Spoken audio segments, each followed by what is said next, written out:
returned from injury to lead the Houston Gamblers in the first round of the 1985 USFL playoffs. Kelly's presence and ability seem essential for the Gamblers' run-and-shoot offense. The core of fleet receivers, the big play, which is the essence of this football offense. Kelly has not played in 4 weeks, waiting the Birmingham Stallions defense, best in the USFL. Free safety Chuck Clanton, 16 interceptions, a league record.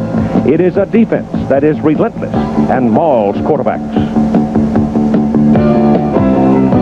Birmingham's offense, triggered by quarterback Cliff Stout and veteran wide receiver Jim Smith, who caught 20 touchdown passes this season. And running back Joe Cribbs back to form with another 1,000-yard season. The Gamblers and the Stallions, as ABC Sports presents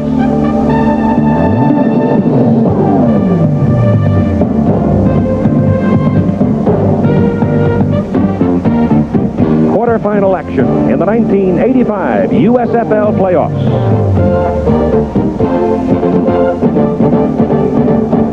This matchup from out of the Western Conference, the Houston Gamblers against the Eastern Conference champion Birmingham Stallions.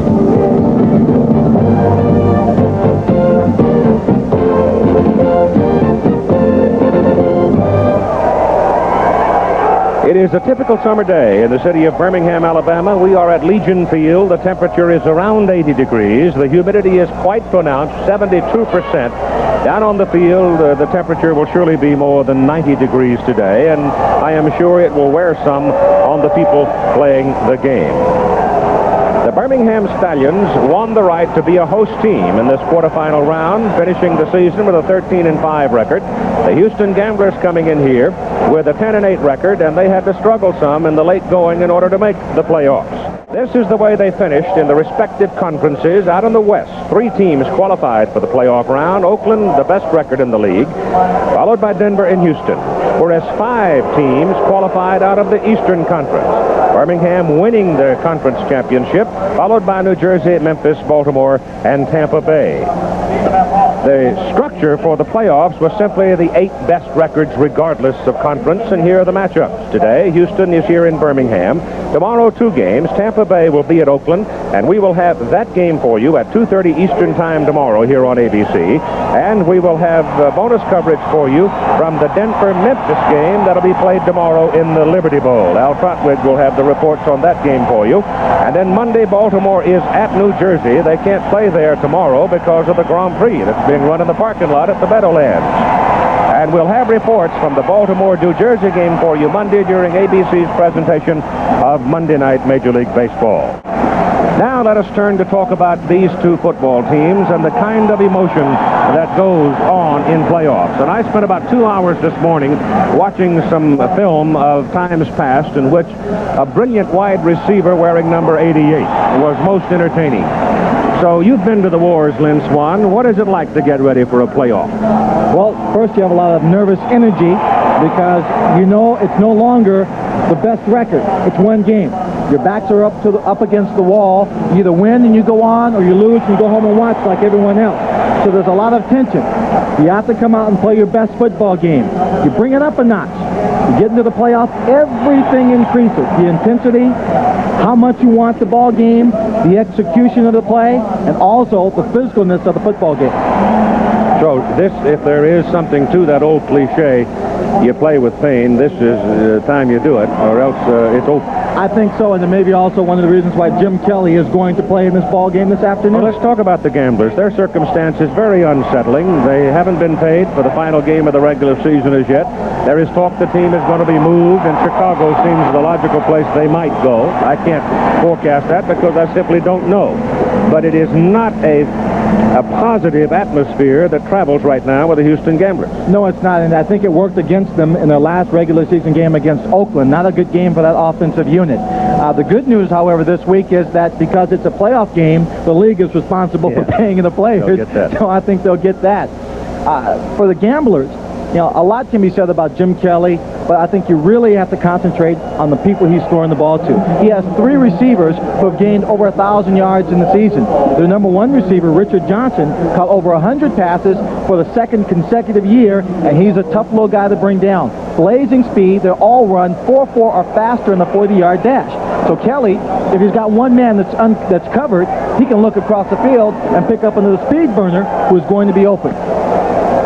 Kelly has not played in 4 weeks now, yet he said that he felt good, and we are going to talk with him just as soon as he has finished the handshake routine and the coin flip out of the center of the field with the referee, Earl Sorgan. But my question about this whole thing now is you've gone with Dillon for 4 weeks, and I thought Todd had played quite well. Actually, they won 1 of 4 games, but despite that, I thought he played well. Do you feel that it's a disruptive thing to all of a sudden change quarterbacks one more time? No, I really don't, because I think Jim Kelly has the confidence of his entire team. I think the receivers have dropped a couple of passes that they normally would have caught for Jim Kelly that they did not catch for Todd Dillon.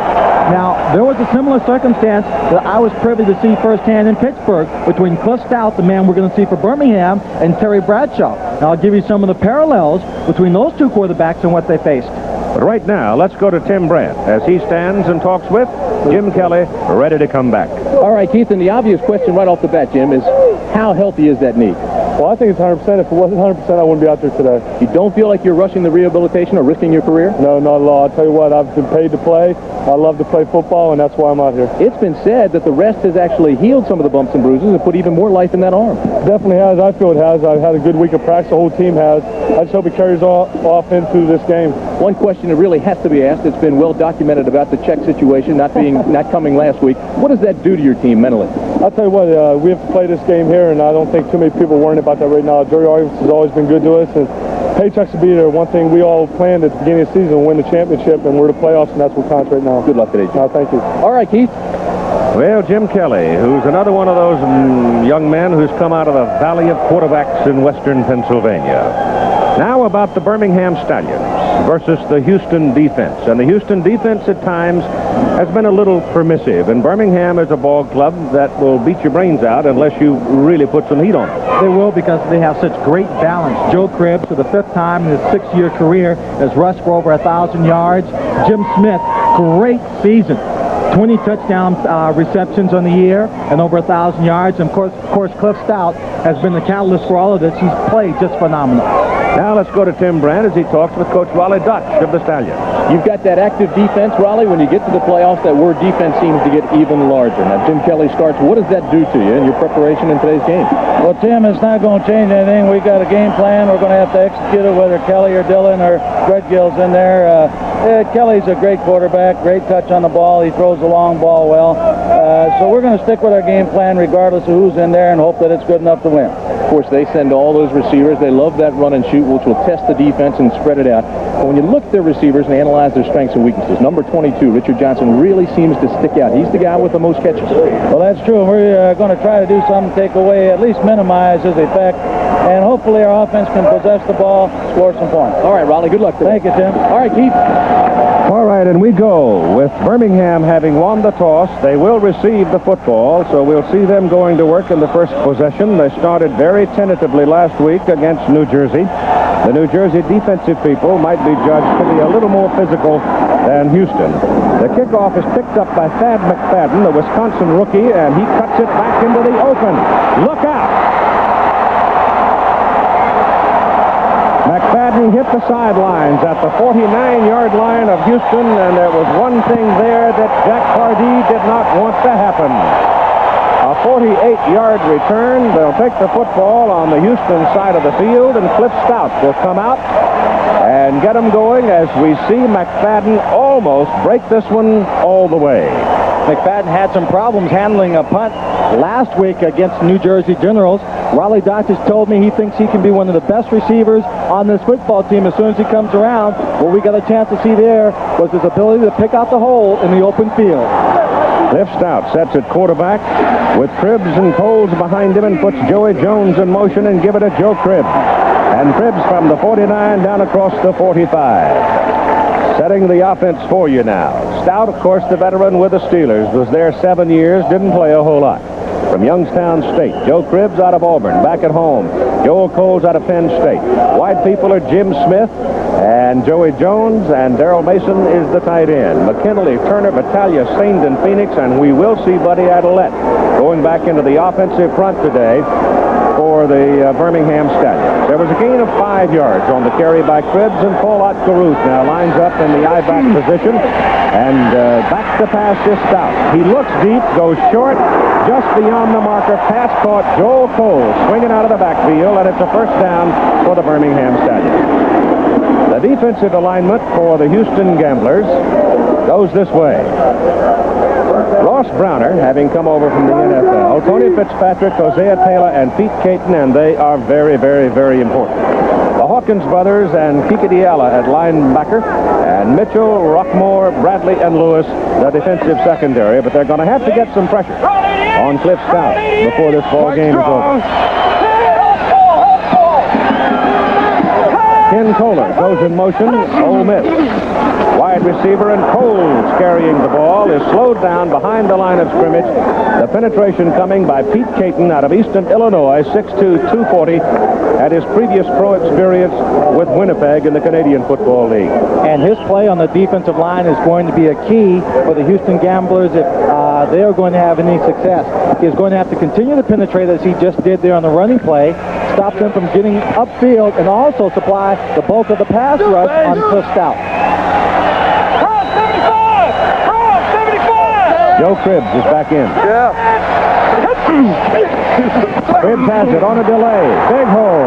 They blew them away. And Cribbs is inside the 30 and down near the 26, and another first down for the Birmingham Stallions. Mike Mitchell saved the touchdown. And that was a real tough tackle by Mike Mitchell. Joe Cribbs is coming inside. Looked like he was going to stay there.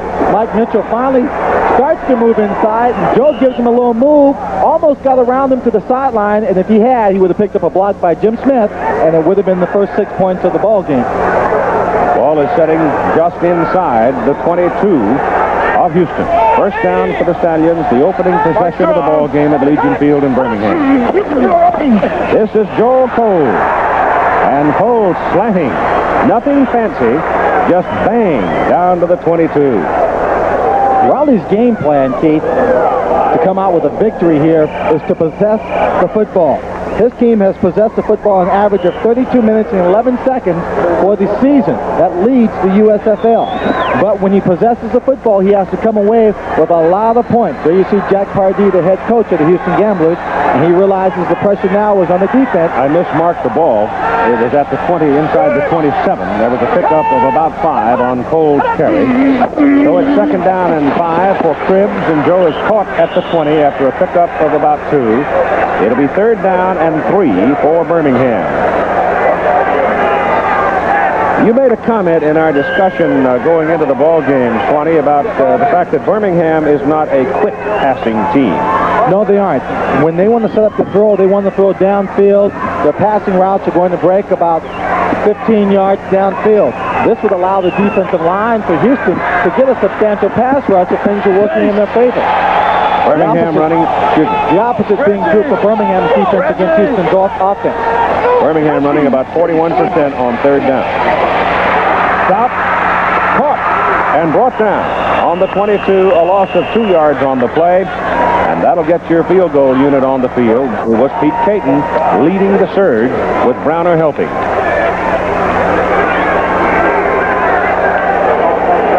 A little surprising to me, they went to the pass on 3rd and 3. Well, he's not afraid to go to a short pass in that situation, but the pressure just collapsed the pocket around Cliff Stout.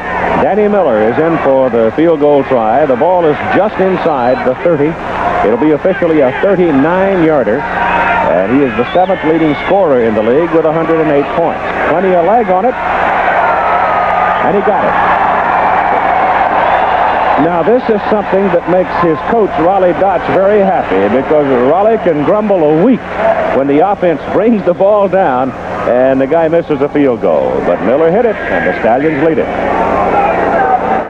3 deep people.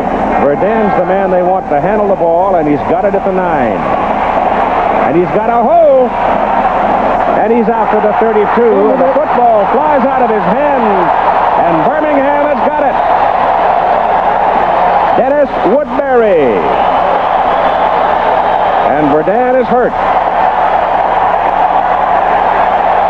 Keith, yesterday, while this team, the Birmingham Stallions, were practicing, the first group of people on the football field were the kickoff people and the kickoff return people. They worked extra hard this week on their coverage, wanting to keep the ball away from Verdun. If he did get the football, good coverage, hitting him hard. That paid off. You see right there the turnover.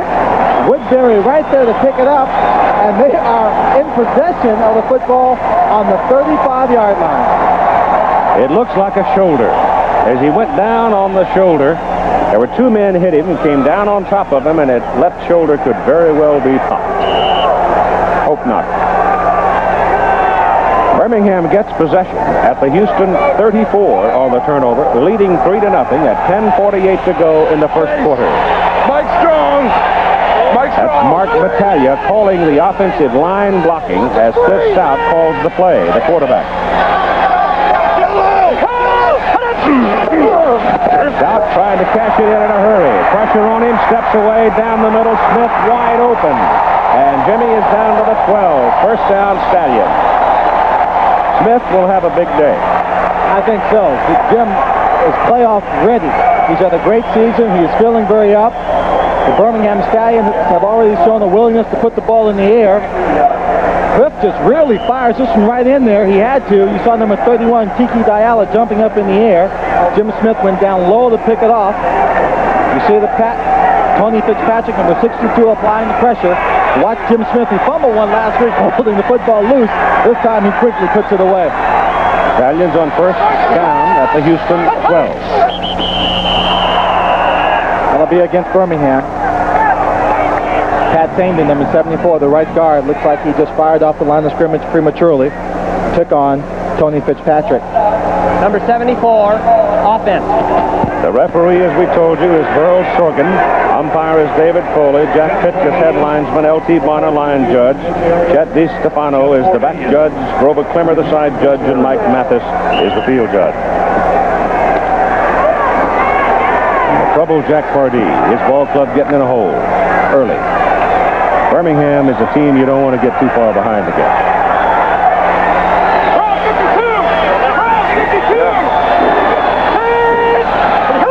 First and 15, Stout looking to throw. Gets it off. Smith is there. Inside the 10, down at the 8. The pass will drive Mitchell and Rockmore crazy. He certainly will. I don't think there's a man in the secondary of the Houston Gamblers who can handle Jim Smith one-on-one. Luther Bradley is a cagey secondary man. He plays safety. He might be able to come up and pick something off deep, but no one there can handle him man for man. The mobility of Stout at 6'4" is an impressive thing. He's a big man. And there isn't a timid fiber in his body. Carried the ball 80 times this season. Second down.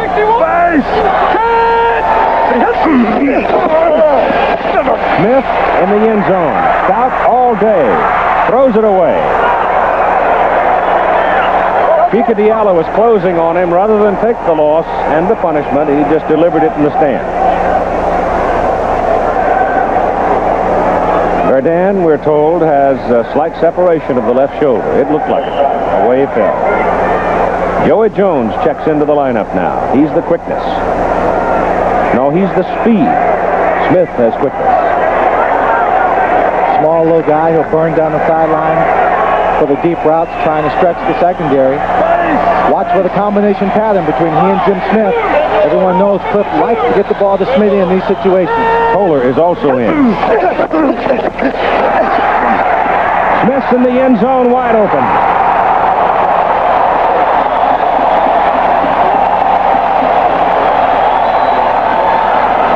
It is one thing, Keith, to have a receiver catch a pass on you or score a touchdown.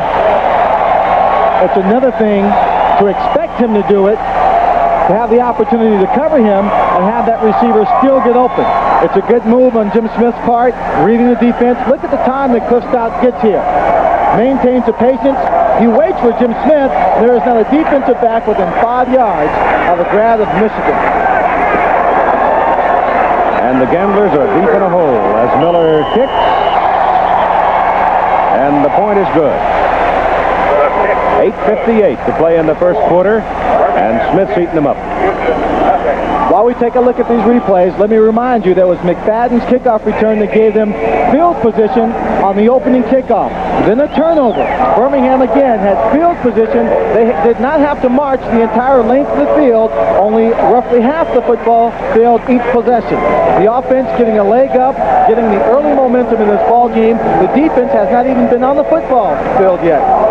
And Jim Kelly, who was warming up to finally get a chance to run the run-and-shoot offense, maybe will get a chance this time. Miller's kick is going to be short and taken by Vince Corville, another flyer. But the coverage is better this time by the Stallions, and they deck him at the 22-yard line. Ken Kelly, a linebacker, the man that got the hit. And Richard Johnson. The big guys are Taylor, Hurt, Kidd, Rosado, and Robeson. The brace on the knee of Jim Kelly, but does not seem to affect his mobility. He seemed pumped when he came out for the pregame warm-up. From the 22. Little quick pop is good. The Sanders, and Sanders is out to the 35, 36 maybe, for the first down. The defensive alignment for the Birmingham Stallions. Purifoy, Klein, Smith, Perko on a four-man front. Spencer, Roll, Kelly are the linebackers, all good ones, with Woodbury, Clanton, Dumars, and Evans in the secondary. And Ted Walton in to help. Walton was the man that scored the big touchdown on the pass interception last week against New Jersey.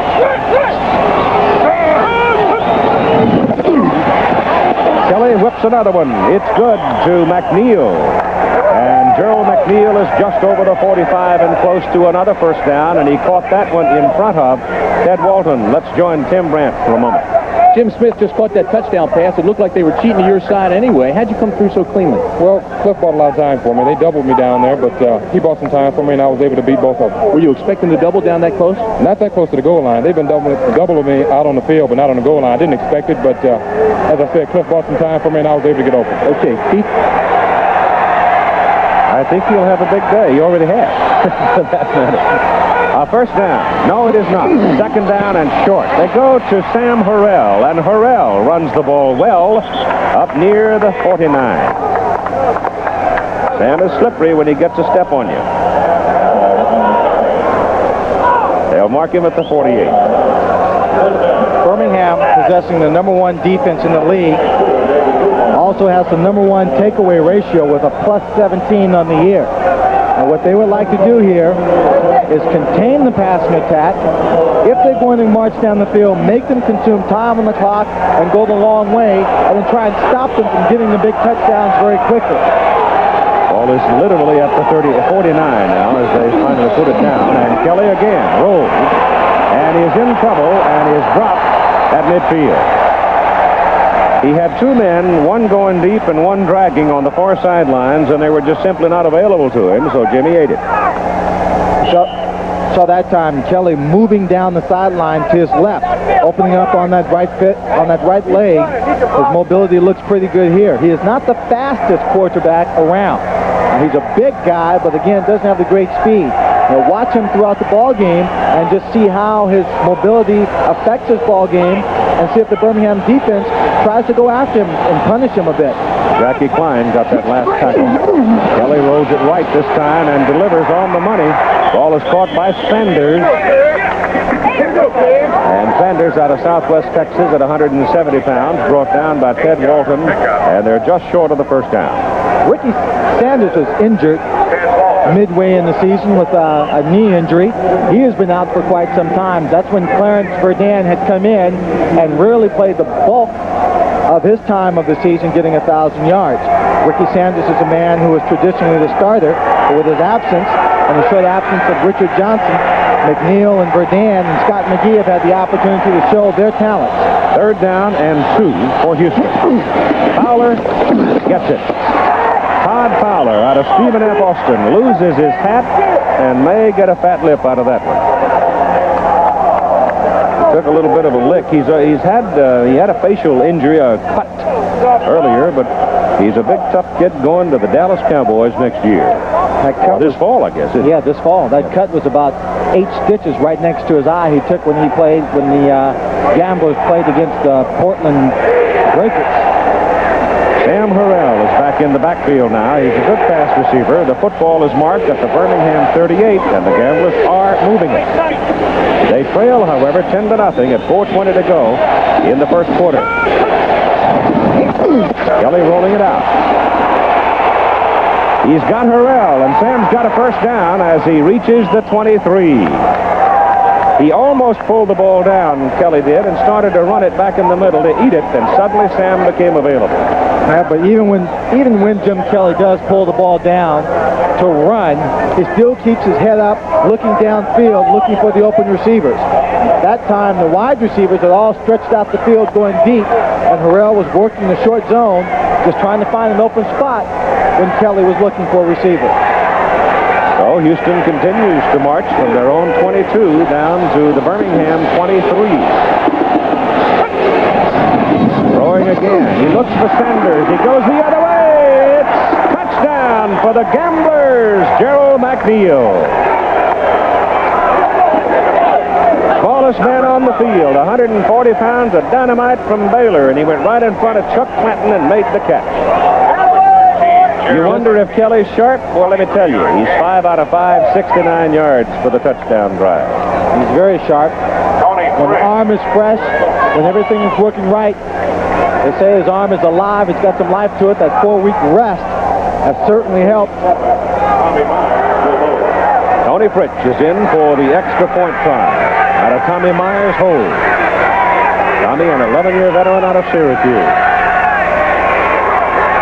Toni Fritsch with 122 points off that right foot this season, and he knocks it right on through. At 3:27 to go in the first quarter, the Gamblers answer with a touchdown drive of 78 yards. And a very important drive for the Gamblers. Had they not scored here, the possibilities were that Birmingham would take it, march it down the field, possess it for a great length of time. But with a great ball control drive, using the pass as their primary weapon, Jim Kelly led his team, mixing up his receivers to bring his team down to a touchdown to make the score 10-7.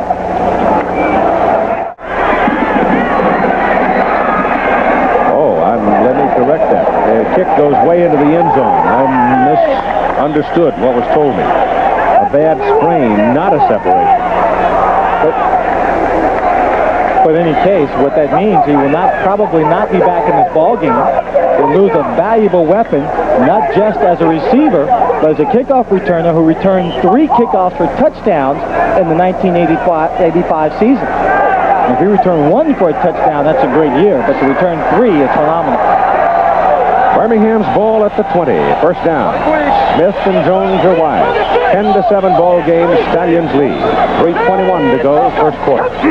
Quarterfinal playoffs, and Joe Cribbs cuts it back and gets out to the 25. You were talking about Jim Smith going to have a good day this afternoon, Keith. I think we might see a fine afternoon from Joe Cribbs. Like I said earlier, he's been banged up. A lot of minor injuries have just nagged him throughout the season. And before the Birmingham, New Jersey football game, he told me he was ready to play. He thought he was in good shape, and the timing was perfect because we're coming into the playoffs. Yeah. So far in the day, he has 4 carries for 24 yards. These teams have played one time previously, June 3rd. Birmingham without Smith and without Cribbs won 29-27. Joe carries again, his 5th carry of the ball game, and that's good for about 2 yards. He's got that little loping movement that gets him into traffic, and oftentimes gets him out of traffic. We'll take a look at it. He's heading to his right, and that little loping movement you talked about allows him to stop and then make a quick cut right back to the other side, and that last final lunge to pick up the 1-yard gain. For any other back, it might have been a loss. 3rd down and 3 now for Birmingham. Houston defense holds them here. It'll lift the entire Houston side. Stout has the ball batted down at the line of scrimmage. Looked like number 62 might have been able to get his hand on it. Toni Fitzpatrick. Tony's not that tall. He's only 6 feet tall, 245 pounds. So that ball is being thrown in the air. We'll take a look. He's number 62. He's being pushed out here. Oh, no, he was hit from behind by Pete Caton just as he was about to release the ball. And so in comes the punter. Gerald McNeil goes deep. Bob Parsons, 35 years old today. Bobby from Penn State had 9 years with the Chicago Bears. Spins it. Long kick. McNeil circles and takes at the 33 and goes out of bounds at the 44. So Houston gets the ball back. And they have good field position depending on what the decision is off the penalty flag that lies in the center of the field. That was a 40-yard punt.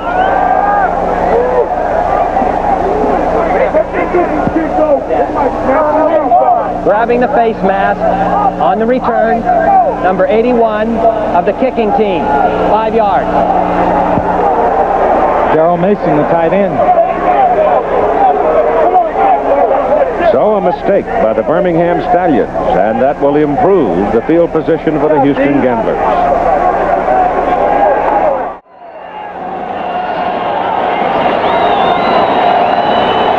The ball is at the 49 of Houston. First down for the Gamblers after the face mask penalty against Birmingham. And Jim Kelly, who took his team to a touchdown, starts operating with Richard Johnson, swinging it wide and picking up 8 on the play. David Evans that time had the chore of trying to run with Johnson. And that's hard. And Kelly is 6 out of 6 for 78 yards. 3 1,000-yard receivers on the year for the Houston Gamblers. Verdun at the bottom, of course, not playing this afternoon because of the injury he sustained on the kickoff. McNeil and Johnson in the ball game and ready to play. They don't lose a lot with Corville and McGee. It was some speed with McGee. Yeah. That's all. Second down and 2, Kelly swings it out to Fowler coming out of the backfield, and Todd is dropped by David Evans at the 40, but it is a Houston first down. One of the things I've noticed throughout the course of the year, Keith, and we've talked about it several times, is the fact that when the receivers for the Houston Gamblers go in motion, very often they find themselves drifting towards the line of scrimmage. But no one seems to pay very close attention to that, and they've gotten away with it. Another thing that's happened to those receivers is that they have very often hit downfield past that 5-yard legal area for chucking a receiver. It'll be interesting to see how it's played by the Birmingham defense, and if the officials keep an eye on that. Just over the 40, first down. Sam Harrell to the 35. Birmingham posted an 8-1 record at home this season, so the home field obviously means something to them. But in the case of the Houston Gamblers, they were only 4-5 at home, but 6-3 on the road. So they don't seem to mind playing on the road. Well, like some good wines, they travel well. First quarter is over. Right now, Jim Kelly has a second down and little more than 5. The ball at the Birmingham 35. Here we go with the first snap of the second quarter. 10-7. Birmingham leads Houston.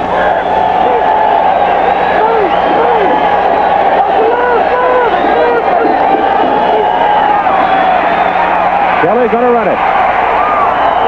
And gets a couple of yards out of it, and that'll be it. Kelly's running on the year. Not as impressive as Cliff Stout's running, perhaps, but still, Jimmy averaged better than 6 yards every time he chose to carry the ball. 28 times for 170 yards. We'll take a look at the first period stats. You'll see that Houston has accumulated 95 total yards, much of that on that one drive of 78 yards in the first quarter for their touchdown. Everything is even except for the turnovers. 3rd and 3. Dropped. Ball is dropped. That is not a complete pass. And shaken up on the play is Scott McGee. He was really busted when the ball got to him, there's a penalty flag back in the area of where the quarterback was. I think it's going to be called holding on the Gamblers. But right now, the man I'm more concerned about is Scott McGee. He suffered what I believe to be a minor concussion last week when he took a shot from David Greenwood on Monday night in that Oakland game. Greenwood just laid him out. This time, number 22, David Dumars, will come over and look at the hit he takes right here, right in the rib cage. Now, that won't affect his head, but I think he could have a couple of bruised ribs or possibly broken ribs on that particular hit. We'll take another look at it from the end zone. Watch as his shoulder comes right into the rib cage right there. Well, we know from having watched him that David Dumars' basic philosophy is you become in my neighborhood, partner, I'll try to make you remember it, and he certainly did that time.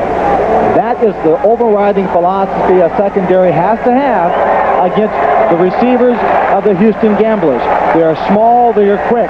Very often you are not going to get a lot of opportunities to hit them head on because they will look for the sidelines to avoid the contact. McGee is a tough receiver. He'll go across the middle under any circumstances and take his share of punishment. So Verdun is out. McGee is shaken. The holding call. They say no to it. It's 4th down. And Birmingham will try to muscle up here and stop Houston on 4th and close to 4 yards. I'm very surprised Houston decided to go for this, Keith. The offense has been working well. Why take this bigger risk in the first half?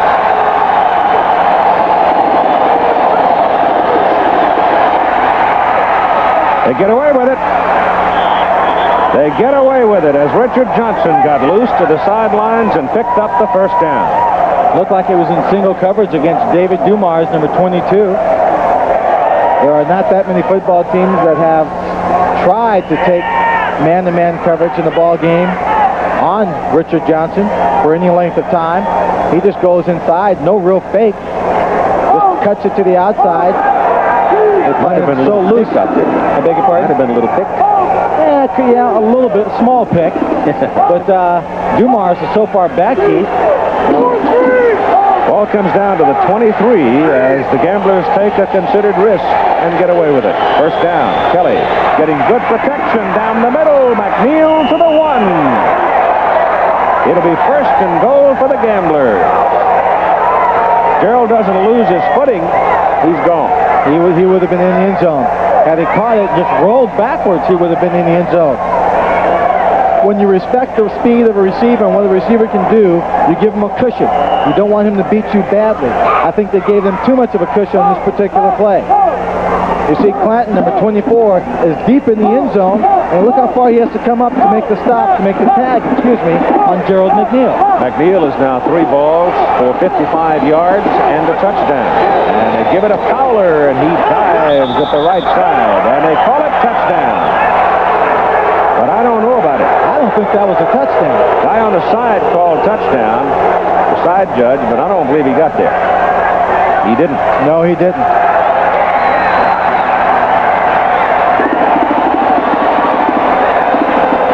He was met by very solid opposition. Number 99, Ron Padgett, and number 52, middle linebacker Bill Rowe. You see Bill Rowe right there. You see Padgett coming in from the top of the screen, and they stop him. The ball is well short of the goal line. Side judge saw the ball go across on the bounce and signaled TD, but didn't count. They need a couple of feet. This time Todd Fowler dives at the top of it. That time I thought he got there, but this time there is no signal. No signal.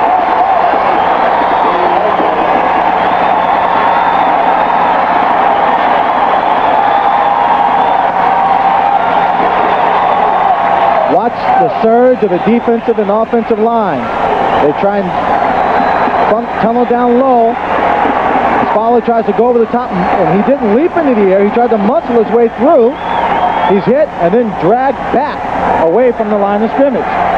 Again, it seemed that Bill Rowe was the principal on the play defensively. They need about 6 inches. Third down.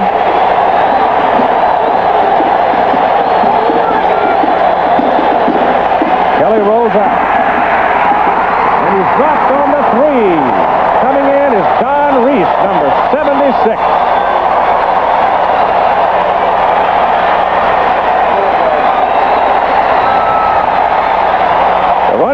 offense does not feature the run. No, they do not. And I hate to use that old analogy, Keith. If you live by the sword, you can die by the sword. This time, with only 6 inches to go, not opting for the run, even though it was only 6 inches. He's hit for a loss of yards on a sack by Don Reese. And now, they're going to have to go for the field goal. It'll be a 20-yard try for Toni Fritsch. Toni is 7 out of 7 at this distance.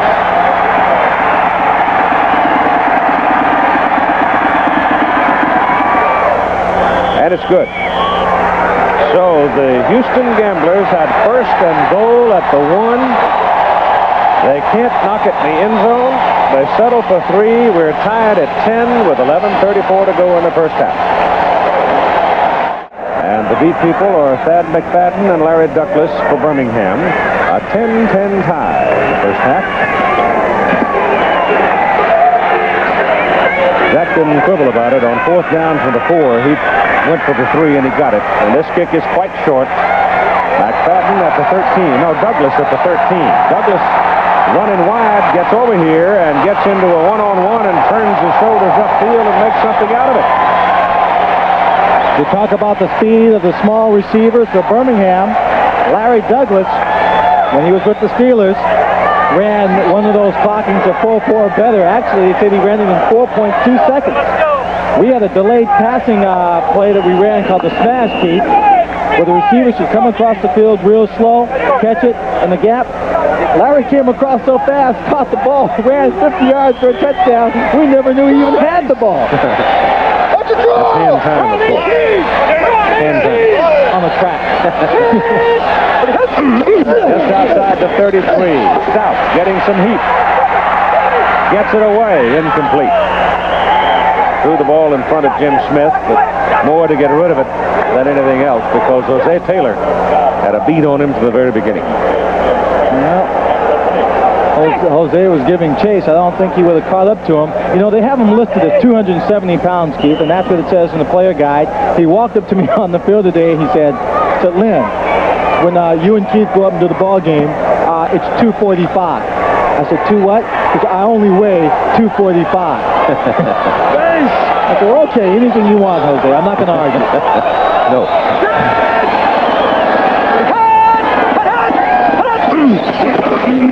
Tripp. Joe's got a hole. Joe's got a first down. See, that's what makes Tripp so tough. Now, he knew he was going to take a wallop from Rockmore, but it didn't back off. He just put his helmet down and went right to him, and he got the first down. Keith, he got so low, he escaped the major blow. Yep. He went right under Rockmore and looked like he bounced him back a little bit. Take a look. Again, the offensive line did a great job opening up the hole here. You see the double team on Pete Caton, number 77. Now he comes to the outside. He gets right under Rockmore. Number 31 comes over Kiki Ballard to tie him up around the leg. It's first down, just short of the 45. Cribbs again, going over the left side, and Joel had about 3 on that carry with 10 minutes to go in the first half in a 10-10 ball game. Gerald McNeil now having a big day. Here's the Bear with Tim Brent.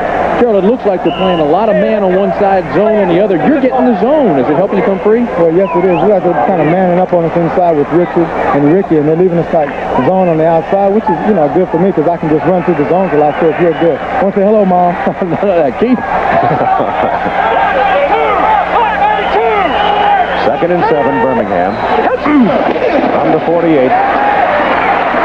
Stout pitched once, then got it away, and a penalty flag comes out of the pocket of the back judge.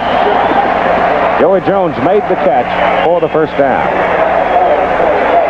Out of the University of Alabama, number 4, Joey Jones is not, again, even though he's small, he's not afraid to go in and take his share of punishment, coming back on the hook pattern. Holding. Defense. Number 59. Penalty refused. First down. Andy Hawkins caught holding. We'll take a look. Jim Smith in the slot, Joey Jones on the outside. He runs a basic hook real quick, but the key to it is he keeps coming back to the quarterback, creates the cushion, so he does not allow Will Lewis a chance to come back and knock the ball down. And that's something he did not do for a long time. He looked at me the other day, Keith, and said, Swan, I heard your commentary. I'm coming back to the ball from now on. Joe Cribbs in the middle. Tony Fitzpatrick diving in, got his ankles, tripped him up. He'll have a couple of yards on the play. Tony Fitz, who is a roomie, perhaps in truth a freeloader at Jim Kelly's house. A roomie or freeloader, I think he's more of the sergeant at arms. The sergeant at arms could be. Well, he's a good one. Maintaining the peace and the order in the household. Tony Fitz out of Miami. He makes up for his lack of size and spirit. He is a fighter. It'll be second down about 8. Stout looks at Toller and throws for Toller, and there's a penalty flag. Toller was caught and held by number 39, Dennis Devon. Devon interfered to the point where it had to be called.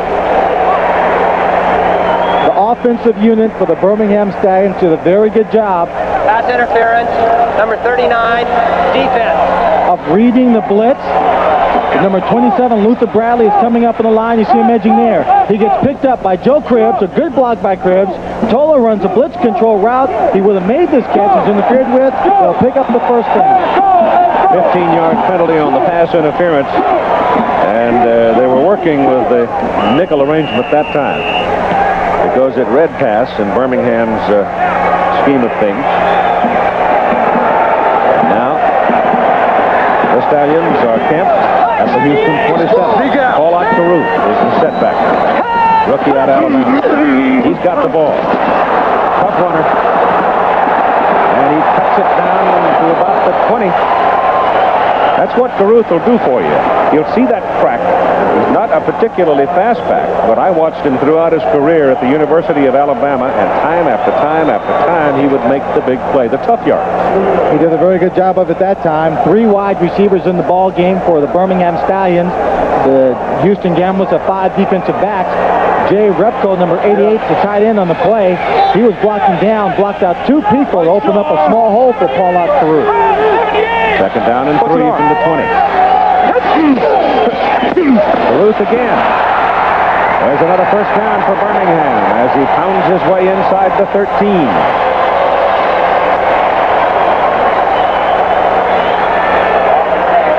Joe Cribbs was out on those last 2 plays as Jack Pardee looks on. Now he's coming back into the ball game, but it seemed, Keith, that they were just going for more of a power inside running game on those particular plays. Well, Caruth isn't going to dazzle you. Joe will. And a lot of those running plays that Raleigh Dodge likes to use look like the same kind of a play when they start, except in the case of Cribbs now, he can just explode out of there and be gone. 6.5 minutes to go in the first half. Joel Cole backfield.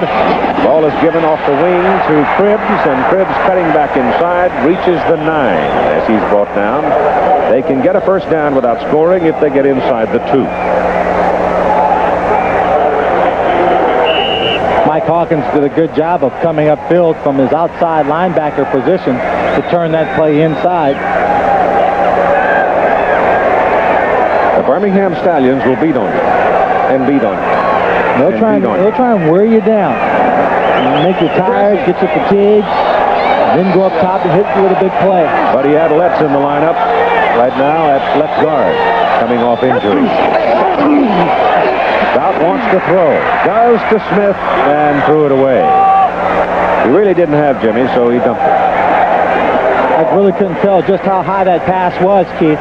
Very often, even though Jimmy Smith will be covered, if Cliff feels that Jim can go up and make a fight of it and come on with the ball, he'll lay it out there high and let Jimmy go up for it.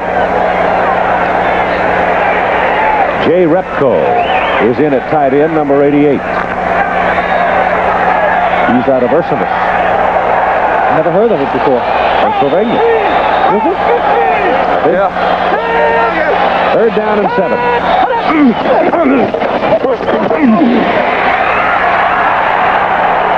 No interference. Stout's going to go down and beef on it.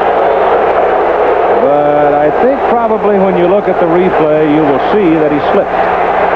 Well, Jimmy slipped, but Will Lewis, number 24, the man covering on the play, was on top of his back. I couldn't tell whether he made contact while the ball was in the air. We'll take a look. Jimmy's just driving him deep. He doesn't get him turned. That's why Will is in good position to make a play on the ball. I don't think no pass interference, Steve. Nope.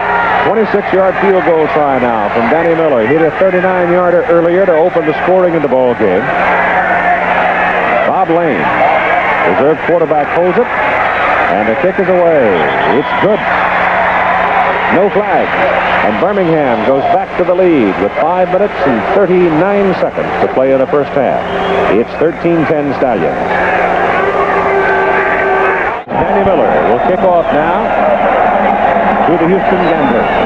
Vince Corville, probably the man they'd like to have catch this ball. He's going to get it at the 2. Whoops. It was help. As he went looking for a hole, there was nothing to be had, and he's put down around the 10-yard line by Thomas Boyd, another Crimson Tider. The ball is just short of the 10-yard line. First down for the Houston Gamblers, and the wide receiver, Tim Brandt, that Jim Kelly is razor sharp today. This is Richard Johnson carrying the ball. Richard coming off that wingback position to get the handoff. Richard was a running back at the University of Colorado, so that's not a new adventure for him.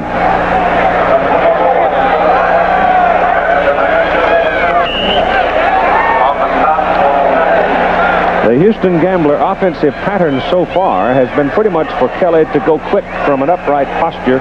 He's rolled out only twice in 11 plays. I don't know, in fact, I see no sign of anything suggesting lack of mobility. It's just that happens to be the pattern they're working with at this particular time or stage of the game with 4.5 minutes to go in the first half. Kelly gives the ball to Todd Fowler, and Fowler runs for the first down on 2nd and 3. And now the Gamblers have a little room to operate. And frankly, I'm a little surprised at the way Houston is able to move the football, though Birmingham did shut the door on them on a goal line stand a few minutes ago. They sure did. I think right now what's happening is they're running the football because Birmingham is set up and really geared for the passing attack. They can get a couple of first downs on the ground. It's just going to give Birmingham much more to think about, maybe force them to change their defensive strategy. Well, it's certainly out of the norm, Swanee. They've run 19 plays, and 8 of them have been rushing. That is not the norm. No, it's not. Fritsch to the left, 3 wides to the left side. Kelly, a little short drop, looks around and hums one down the middle, and he missed it. He had Johnson available, and that's the first bad pass he's thrown. I don't know if it was so much a bad pass or he misread the option that Johnson had on that particular play. They've got about 3 or 4 options every time they go out. Johnson was running straight down the field. Kelly threw a pass that would seem more catchable if Johnson had stopped and come back to the football, cutting off the deep route.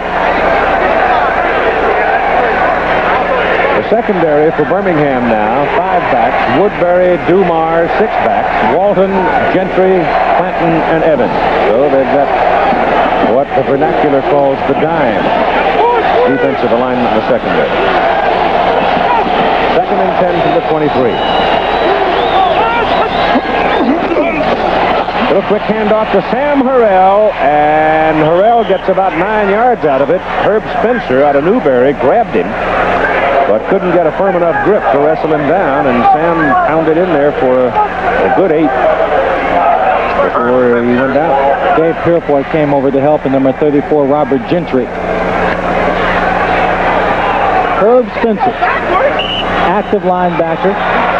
If he has a shot on Jim Kelly, if Jim Kelly is running with the football, Herbie Spencer will take that shot shoot.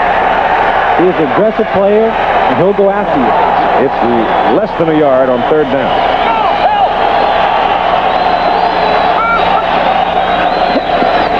They throw for it and get it. Oh, Johnson is wide open. And caught by David Evans. Evans had an angle and ran him down. Just able to stretch out and shirt-tail him down at the 28-yard line of Birmingham. Everybody, I think, geared up to stop the short run. Watch the linebackers right there. Everybody comes inside looking for the run. Ball slipped to the outside. He's got Gerald McNeil setting somewhat of a screen or a pick. Then he finds the corner. 39 yards on the pickup. Well, I would agree now that Kelly is sharp because that was a touch pass, and he dropped it as soft as a feather into his hand. David Evans isn't so slow himself catching up to Johnson yet. No, he wasn't. But it's a good thing he had the angle. Just inside the 29 is where they put the ball.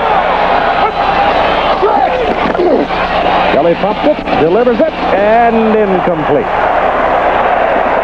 Almost. And you know that Bruce is getting up. Mark Bruce gets up believing he could have made that catch. But the ball was hummed. It had some zip on it. It sure did. Mark Bruce should have really come up with that catch. He caught 20 on the year for 231 yards and 1 touchdown, the longest being 40 yards. But there he was wide open. And as always, you miss a pass, with someone near, you pay a price.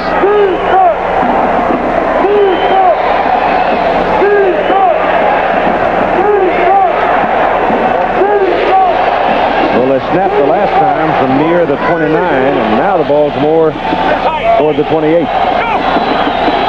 Gained about 6 inches. 30-second clock ran out on him.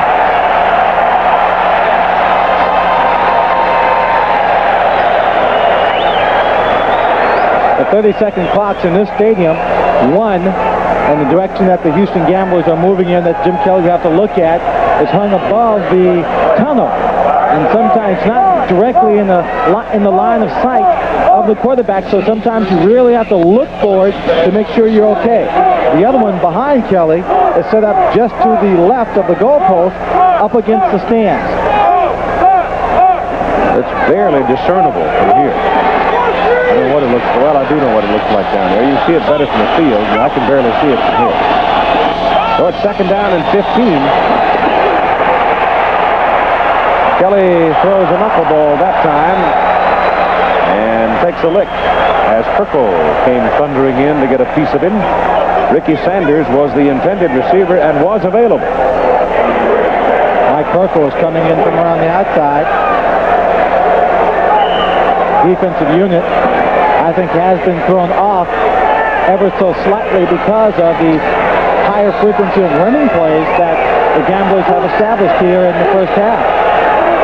We've got 2:37 to go in the first half of play, and Birmingham leading 13-10. Both teams with 3 timeouts remaining.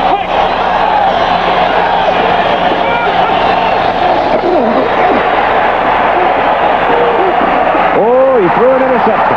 Tried to force it, and Woodbury comes up with it, and is going to give Birmingham good field position at the 35.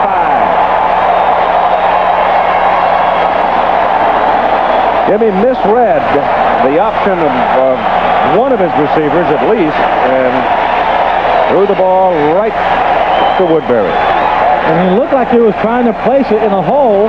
He didn't put a whole lot of power behind it. You watch him, he just little touch on the ball, the nose up, and it floats right in to number 21, Woodbury. Woodbury does a good job returning the football up the field, giving his team better field position. Woodbury came into this ball game, into the playoff game, with 5 interceptions in the regular season. So the Gamblers turn it over, and Birmingham, leading 13-10, will go from their 35 first down. Stout unloads it to Joel Coles, and Coles will be marked all the way down to the 43 of Houston as he teetered along. And I was so involved in one watching Joey Jones run a fly toward the corner, and he had the man whipped, and then suddenly Stout almost crossed the line of scrimmage before he threw the ball. He came very, very close. We've got 1:59 to play in the first half, and the Stallions now at 43 of Houston, holding a 3-point lead. Just short of the 43 of Houston, first down for Birmingham. 1:59 to go. The Stallions have all 3 timeouts to work with. Stout gives to Cribb. Joe bounces outside, then they gang tackle him. Be a loss on the play beyond the 45, back to about the 47. Joe came off that line of scrimmage, and it looked like something was going to open up. And you could just see it in his movement. He sees it. If he can get to the outside, he might be able to break it free there. Now he's just struggling, trying to get back to the line of scrimmage. Second down. Fifth out, throws it. And Houston's screaming for a grounding call, but they won't get it. Brooks ends up hobbling. Yes, Hawkins stepped on his foot, I think. On Andy purpose? Hawkins was. I think Andy was clutching and grabbing and stomping at anything that was wiggling, wearing white. Yeah. College football coming up Labor Day night from Athens, Georgia. We'll have the Alabama Crimson Tide visiting the Georgia Bulldogs. Some news today from Vince Dooley, Georgia football coach. I'll tell you about it in a minute.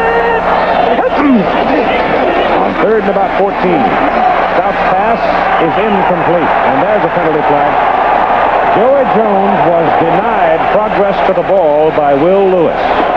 Will had him shielded away and held his ground, and they're going to call it interference. Well, if he shields him, if he's got position, was holding his ground, Number 24. that's okay, because he's allowed to have his own position on the field. I think what Will Lewis is doing, he seemed to be grabbing him. We'll take another look. Joey Jones, number 4, at the top of your picture, right there. See the hand out there? Yep. He puts the hand out there and pushes him away. Anyway, the news on Vince Dooley, and I understand it was confirmed by Vince at a news conference, that he will be a candidate for the Senate, U.S. Senate next year. First down. Reggie. Red 75! Red 75! That's an audible. We got the wheel right here. Toni Fitzpatrick was prowling like a big old panther. He was just crouched coming in, and nobody picked him out. And he just stayed there until Stout turned back into it, and he got it. You heard the center on the football team, Mike Battaglia, is Mike, number 59. And there's a timeout in the field. You heard him say, "I've got the will here." Looked like they were going to blitz. They faked the blitz. They were still able to get a great pass rush to get the sack. The score is 13-10, Baltimore. The football is located at the 41 of Houston. The Birmingham Stallions have to get the football inside the 22. So they need 19 yards. Stout has hit 3 of his last 9 balls. Penalty flag thrown. Pass is complete to Ken Toller, and Ken Toller is caught and dragged down by Dennis Devon. He got a holding call against Birmingham coming up. Holding, number 74, offense. Pat Saindon from Vandy.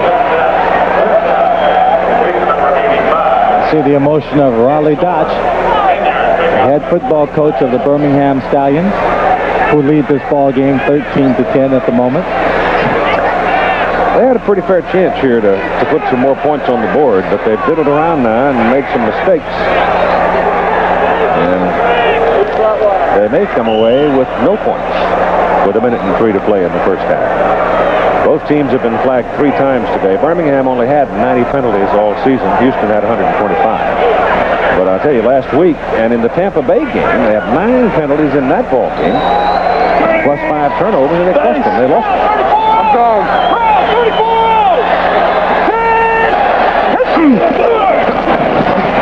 Stout buys some time on the rollout. Did he lose control of the ball, or what?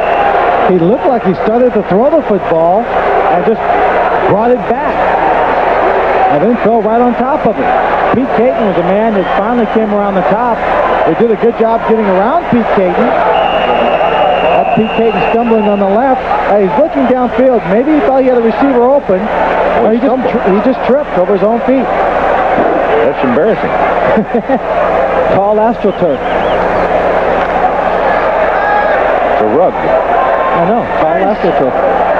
Artificial grass. Third and 30 now for Birmingham. They're going the wrong way.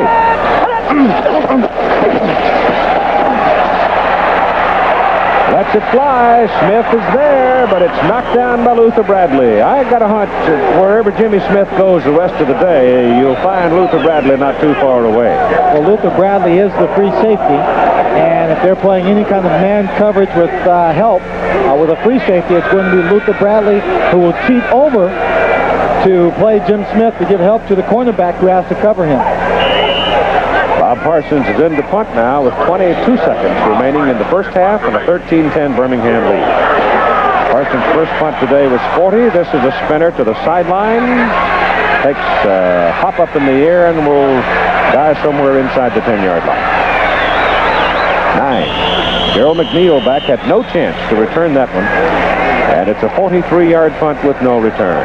In their first meeting, Bob Parsons did a great job of punting the ball away from McNeil, punting it out of bounds at the 4-yard line, then punting it inside the 5-yard line, and one outside the 26-yard line, which virtually gave McNeil no opportunities to return the ball and place them in poor field position. Well, the way they started, I thought we might need a 3-digit scoreboard to handle it. But it's quieted down considerably here in the second quarter. From the 9, first down, and Kelly will run the clock out, and they'll go to the clubhouse with the Birmingham Stallions leading the Houston Gamblers at the half, 13-10. Temperature in the low 80s at Legion Field in Birmingham. We'll be back with our halftime activities after this message and a word from our local stations. Danny Miller will kick off. And it's a high, relatively short kick and will be handled by Vince Corville for the Houston Gamblers. Vince looking for some daylight and isn't going to find any. He's thrown out short of the 20. And the Gamblers will have the first offensive possession. As we start the second half, Birmingham leading 13-10. Here are your halftime stats. Well, as we look at the stats from halftime, we see that there's nothing unexpected in them. Total yards for Houston being achieved primarily by the pass, the balance of the Birmingham team, with 2 turnovers. Well, the 3 points in the game is the difference of the 2 turnovers. The time of possession, 15:07 for Houston and 14:53 for Birmingham, with Houston only having 3 possessions in the entire first half compared to the 5 for the Birmingham Stallions. They have put the football at the 17. So Jim Kelly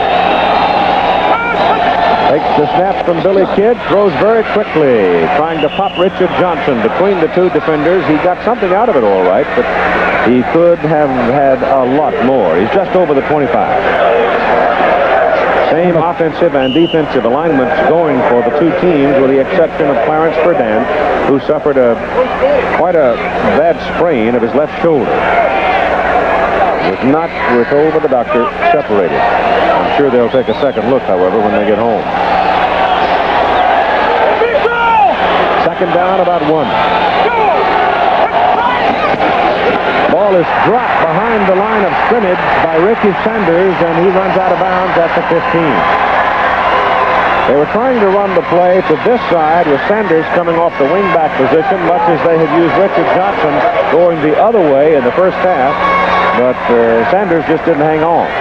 The ball was put right there in the stomach, and he never grabbed it, slid away from him. He wisely picked it up and stepped out of bounds. So there is a loss on the play, and brings up 3rd down and 12 now, and the Gamblers stutter a bit here in the first possession of the second half. 6 defensive backs in the ball game for Birmingham. Ted Walton among them, who had a big defensive play last week. They go deep with it, and that one is incomplete. It was incomplete to Dennis Woodbury, who had position on Gerald McNeil, and the ball at Corville, and the ball just simply bounced off of the chest of Dennis Woodbury, and it was Vince Corville running the fly down the sideline. A wide receiver in a situation like this, Keith, has to turn quickly into a defensive back. He sees Woodbury's going to get the ball. He quickly turns around, pulls his arms back, causing him to drop the football. So Birmingham should come out of this with pretty good field position as Frank Corral stands at his goal line to punt, and Thad McFadden is the deep man for Birmingham. You were talking about that football action on TV. I saw some old NFL films where Frank Corral took 3 field goals to take the Los Angeles Rams to the Super Bowl in 1979. He's averaged 40 yards punting, got some pressure on him, and there's a flag. Coming in, number 75, Dave Purifoy, tried to reach for the ball and clobbered Corral. So it's roughing the kicker, and up the field it'll come for a first down. Number 75, Last week's game, defense. Monday night game against Oakland, they blocked one of Corral's punts and also came close to blocking another, put pressure on him, and he didn't get away a couple of punts. That time, Purifoy thought he could get there in time. He looked like he was in pretty good position, but he didn't get a piece of the ball. You might have an argument about being pushed into the punter, but a very slim one. I think the man took his hands away. Yeah, he wasn't pushed in.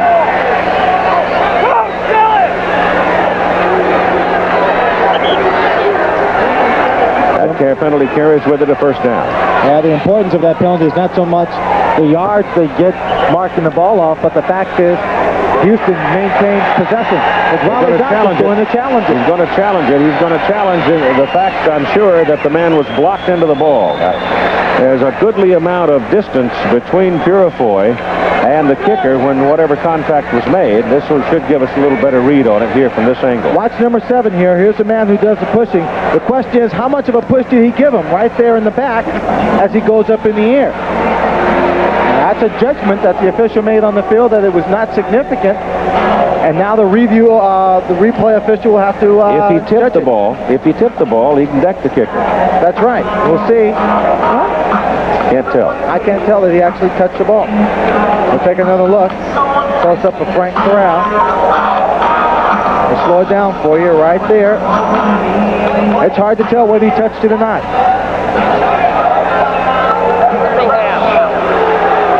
Birmingham is charged with a timeout. The play stands as called.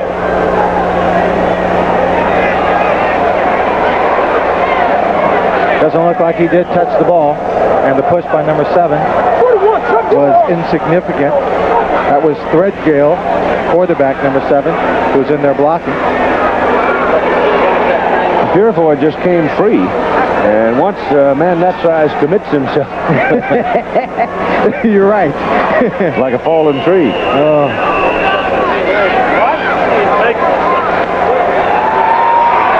So it'll be Houston's ball, first down at the 20. Birmingham charged with a timeout. Dave and I have one thing important that's in common to both of us. We're collectors of wine, Keith. Is that right? Yep. His capacity is greater than yours. Long downfield pass just misses McNeil. There's a yellow flag down on the field also. That's going to go against Houston. Unsportsmanlike conduct, illegal block, number 46, offense.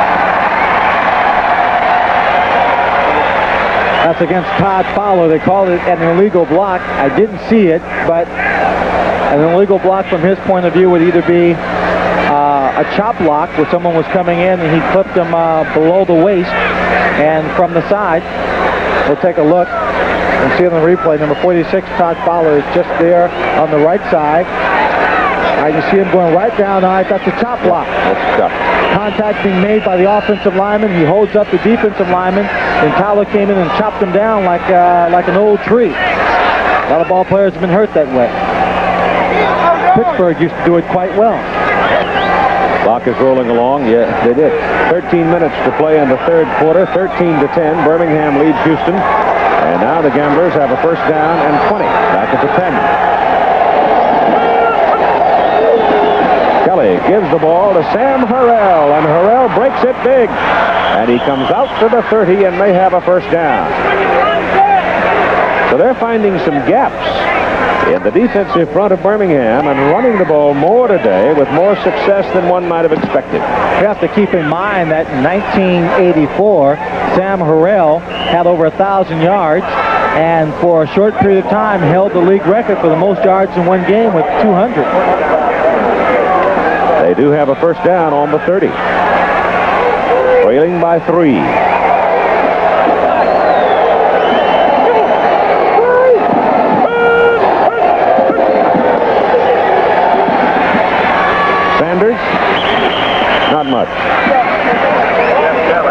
set up Sanders over here. They wound up with Sanders in motion, going into 3 wide receivers.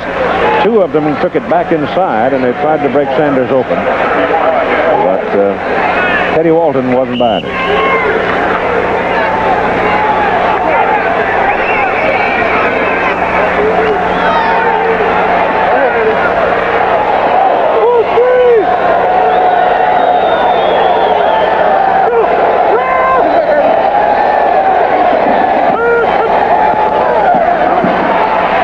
Go back to Harrell again, but this time Sam's got a problem. They throw him for a loss. Number 55, Herb Spencer. The roar of the crowd indicated 2 things to me, Keith. Number 1, they were happy that they stopped him, and number 2, they thought maybe that someone should have been called for a clip on Herb Spencer. Looked pretty close up here. He might have been blocked from behind. Loss is back to the 25, 24-yard line. Take a look, number 55, linebacker Herb Spencer. Harrell gets the ball, he starts to scramble around. Now watch what happens when he comes back to his right. We'll see 55 coming right there. And his shoulder's tested. Kelly gets it away, and it is incomplete, intended for Scott McGee. Woodbury was right there, ready to separate him from his senses if he'd caught the ball. He was looking for the killer hit right there. McGee goes up for this pass.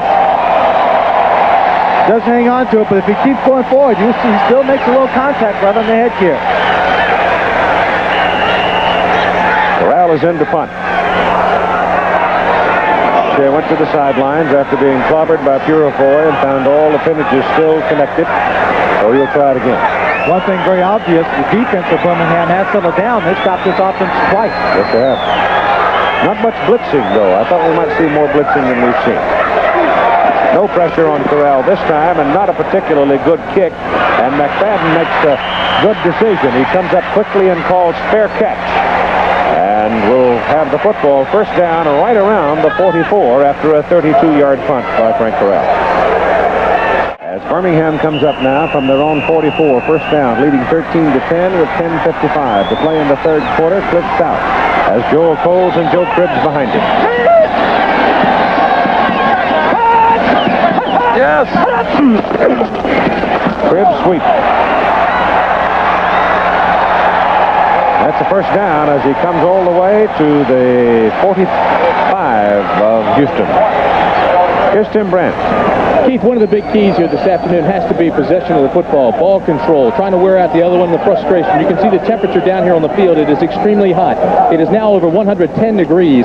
That has been on the turf. The turf seems to hold the heat up a little bit higher up here near the shoulder level. There is a slight breeze blowing, but you can tell that the wear and tear on these players are starting to show now. There is a fatigue factor. It is awfully hot down here, and that will be a factor. Would you like some iced tea? Absolutely. You have some? Yes. Yes, yes. We have a fan, too.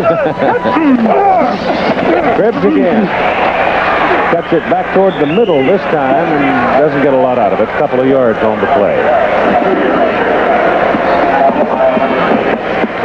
It will just absorb the energy. Just takes it right out of your body when it's that hot. And when it's that hot on the field, the rubber on your shoes also starts to soften up, loosen up. You have to be careful of getting your ankles turned around or the shoe rolling over on your ankles, spraining them. Mike Weeks. 2nd and 8. Throwing. No.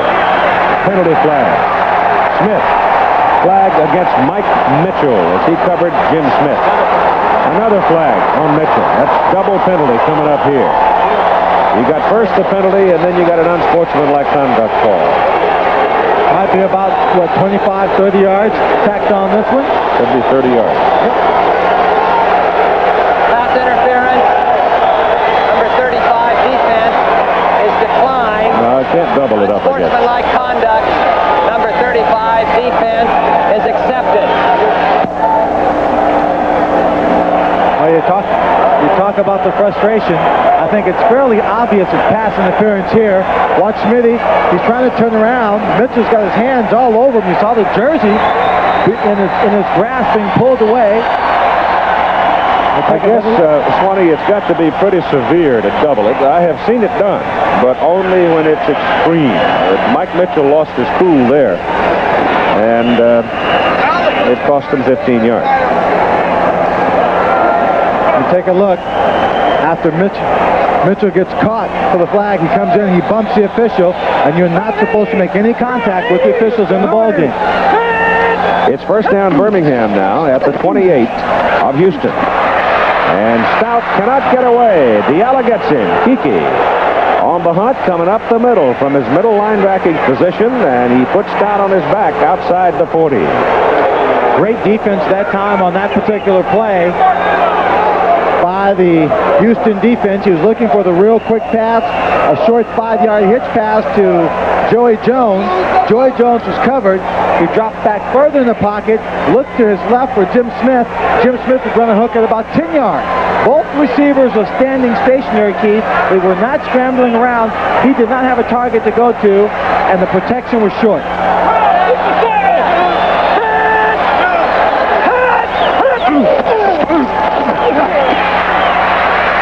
Stout goes long for Joey Jones. Jones is knocked down around the 23, short of the first down, but they picked up a chunk there. Got 14 yards out of the play. Keith, that play has worked for him consistently throughout the afternoon. That's about the third time they've run a deep crossing pattern, or top of the dig, as we used to call it in Pittsburgh, and it's been open. But they haven't continued to go to it. They keep trying to mix things up instead of staying with the pass patterns that have worked for them in the first half. Time remaining, third quarter.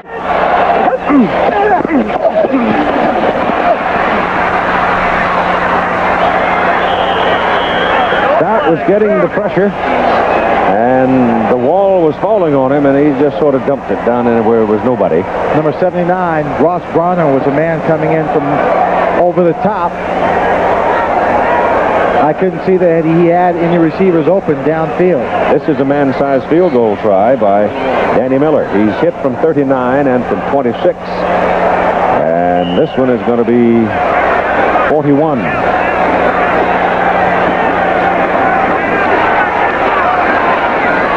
Eight out of 12 between the 40 and 50. A lot of legs. Good. So Danny Miller today is on the money. He's kicked 3 field goals. And the Birmingham Stallions move out now to a 16-10 lead over Houston. That's 7.5 minutes to go in the third quarter. They buried him. He's a good guy. High hanging kick.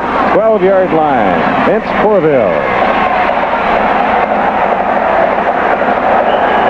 Well, it took him a while to get him down, and finally number 88, Jay Repko, came up and really jumped on top of him and took him down. 7:21 to go, third quarter. Houston unable to get on track so far as Kelly throws and McGee catches for a first down out at the 32. So that's the first offensive movement. The Houston field position after the Corville kickoff return to get things going early has been their own 23, 10, 17, and 19. So that's hardly anything to write home about. The special teams work that Birmingham has done in preparation for this game has been very extensive because of the threat of the great offensive weapon that the Houston Gamblers have in their special teams.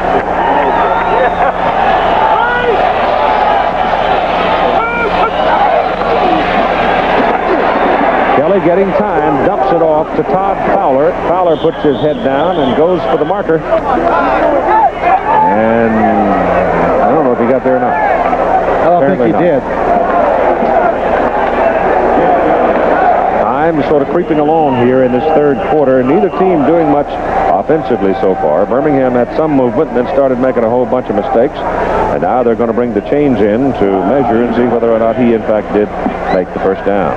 Birmingham has not been able to really get sustained pressure on Jim Kelly in this ball game. And Kelly has shown no signs of immobility because of the stretched ligaments, partially torn ligaments he suffered earlier in the year. No, not much blitzing yet, anyway. No, they haven't, not at all. They sacked him one time for a -4 yards, whereas Cliff Stout, on the other hand, has been sacked 3 times. That's correct. But if you put in 6 defensive backs, 4 down linemen, and 1 linebacker, who's going to blitz for you? True.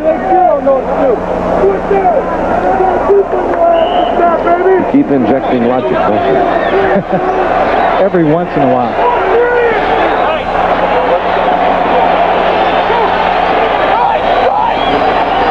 First down for the Gamblers.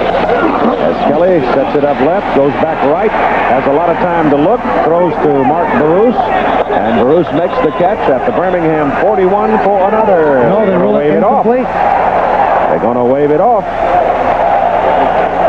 Well, we had one of those reversed last week. And there's another flag down on the field in the backfield of the Houston Gamblers. Well, Jack's got a flag to spend. Is he going to do it here? Unsportsmanlike conduct, illegal block, number 46 offense. Well, considering the fact that he's got a chop block call coming against his team for the second time, I'm not sure this... the only problem is if he loses the challenge, he's not only got the foul, but he's got the loss of a first down, and there's no way in the world I can tell you from that picture whether or not he caught the ball or not. That's the second time, as you've pointed out, Keith.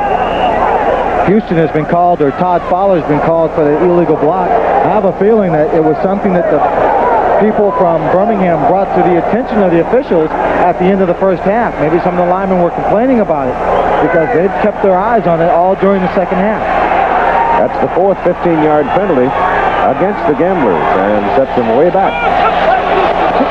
Little quick pop goes to Richard Johnson, and Richard is up to about the 45 on that play, and he'll need about 6 yards for the first down.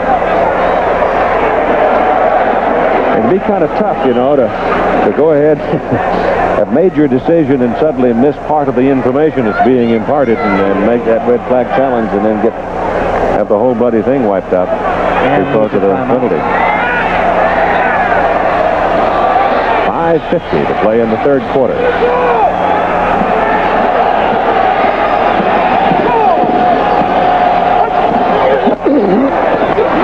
Kelly. Is that intercepted?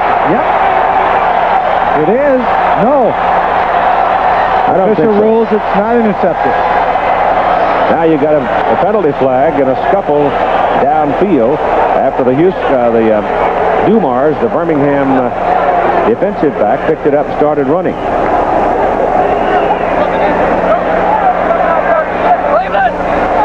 This third quarter's been kind of draggy.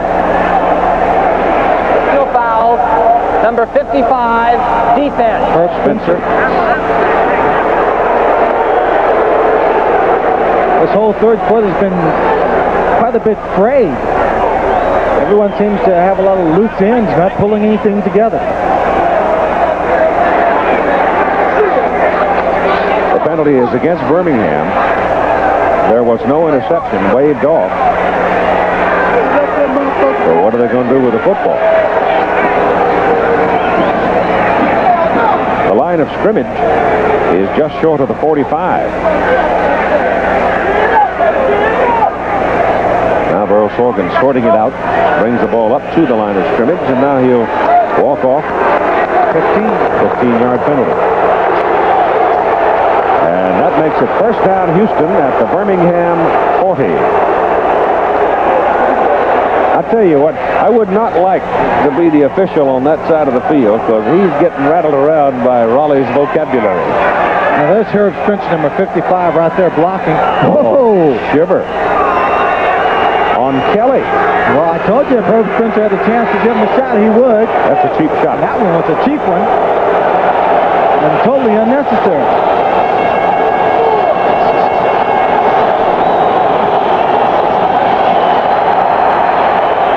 quick pop goes through the hands of Ricky Sanders.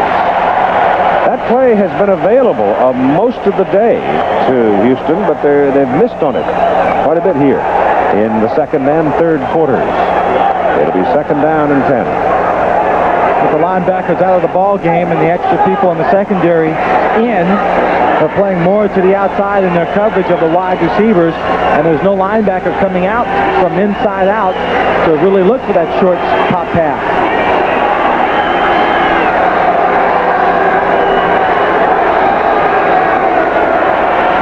We've got timeout on the field with 5:12 to play in the third quarter. Houston trying to mount a threat here. Coming up on second down and 10 from the Stallions 4. We'll take another look at Jim Kelly, who is going to get popped here by number 55, Herb Spencer, right in the middle of your picture. Important. Jim Kelly stands his ground, delivers a blow back himself, but it gets him a little pumped up. He'll get mad at the linebacker for taking what is obviously a very cheap shot, and he'll want to come right back after him and take the ball downfield and possibly right over the top of Spencer. He's a tough kid. Ball is on the 40. It's second down and 10 for the Gamblers. They trail 16-10.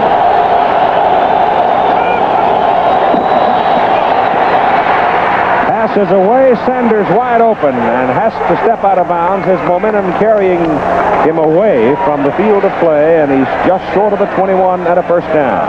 Keith, there was a mix-up. There was a mix-up on that play.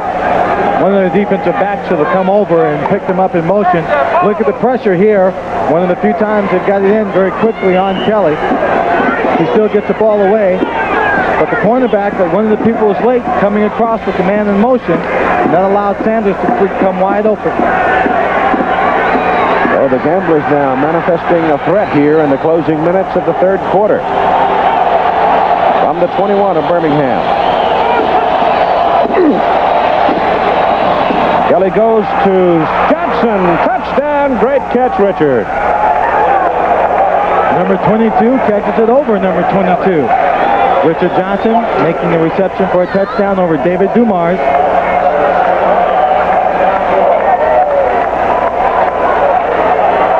Pardee a little happier about circumstances now, and Riley Dotch sure, but what Herb Spencer didn't make a mistake by leveling on Kelly. Ever since that's happened, he put him in position, and Kelly now puts him in the end zone on a 21-yard play here. Watch this catch. He just goes up in the air, comes down on his back, hangs on to it. When you catch it, it doesn't hurt. No. You hardly feel a thing. 6 for 106 yards and a touchdown for Johnson. Toni Fritsch for the extra point. Oh, high snap. But it's put down by Tommy Myers, and Fritsch knocks it through. Johnson going in motion here. They just turn upfield. Looks like he's going to catch it in between zone coverage. He's got a man over the top, sacrificing his body. He goes up in the air. He's a small man, but he gets up pretty good. Notice the timing, the body control. As he gets turned around, braces himself for the blow, and makes the catch. 5:01 to play in the third quarter, and the Houston Gamblers have gone to the lead for the first time, 17-16. Corral, who's headed for the Raiders, kicks off. And it is Larry Douglas. Back to about the 24. What did you say about Corral? Frank Corral? About Frank? Oh, I was talking to him before the game started, and he told me that he and his agent came to an agreement with the Raiders, and when the season is over for him here at Houston, he'll be vying for a kicking job with Chris Barr with the Los Angeles Raiders. And would fill a need, I guess, if something happened to Ray Guy as a punter. So. Absolutely. Plus, he has to be somewhat dissatisfied just punting and kicking off. He'd like to get in and score a few points. 25-yard line where they put it down. Clip stop going on first down to the air. Sideline good to Jim Smith. They hold him short of the first down, and the officials jump in quickly. Pick up of about 8 yards on the play. Will Lewis defending over there from Millersville State. Jim caught the pass, turned on Will Lewis, and gave him a pretty solid straight arm when you couldn't fake him out to find some running room.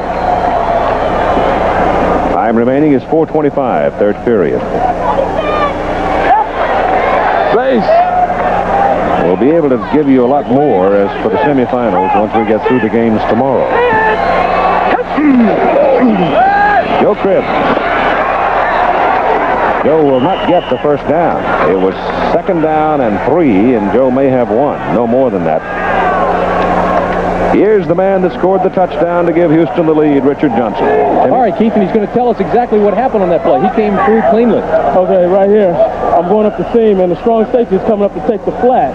And the free safety is so far in the middle, and Jim threw it over the strong safety head, and the corner couldn't get there in time, and it was 6 points. Keith says it doesn't hurt when you fall like that if you catch it. No, it doesn't. All right, Keith. He's pretty good. Not bad. Put him in my chorus line.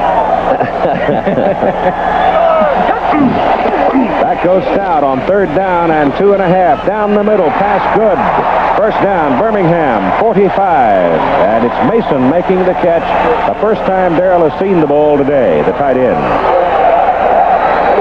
It's amazing how many times that dragging tight end at about 10, 12 yards down in the middle is going to be available. Especially when you've been going to the receivers further downfield, it helps you create a bigger cushion. I thought Darrell Mason, as a pass receiver, would be much more a part of this offensive game plan this afternoon than he has been. Flag 34 lead! Flag 34 lead!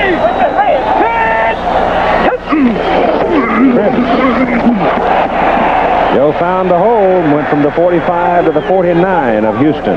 Pickup of 6 yards on that play. Joe Cribbs' longest gain of the regular season was 28 yards. Much more accustomed to seeing him breaking bigger runs during the length of an 18-game season. But the USFL Championship game will be broadcast live July 14th from the Meadowlands, New Jersey. Looking forward to that. 8 o'clock Eastern. Second and 4. Cribbs again running up the middle. And Battaglia, Adelet, and Saindon giving him some room. Hawkins, the tackle, Andy. And it's a first down for Birmingham. The ball being placed at the 41 of Houston. Joe Cribbs is only just a fraction away from breaking something big here, Keith. It's always a linebacker, and that time it wasn't even a solid tackle, but just a good hit that threw him off balance and brought him down. But he's just a hair away from getting through that linebacking core and into the secondary for a big run.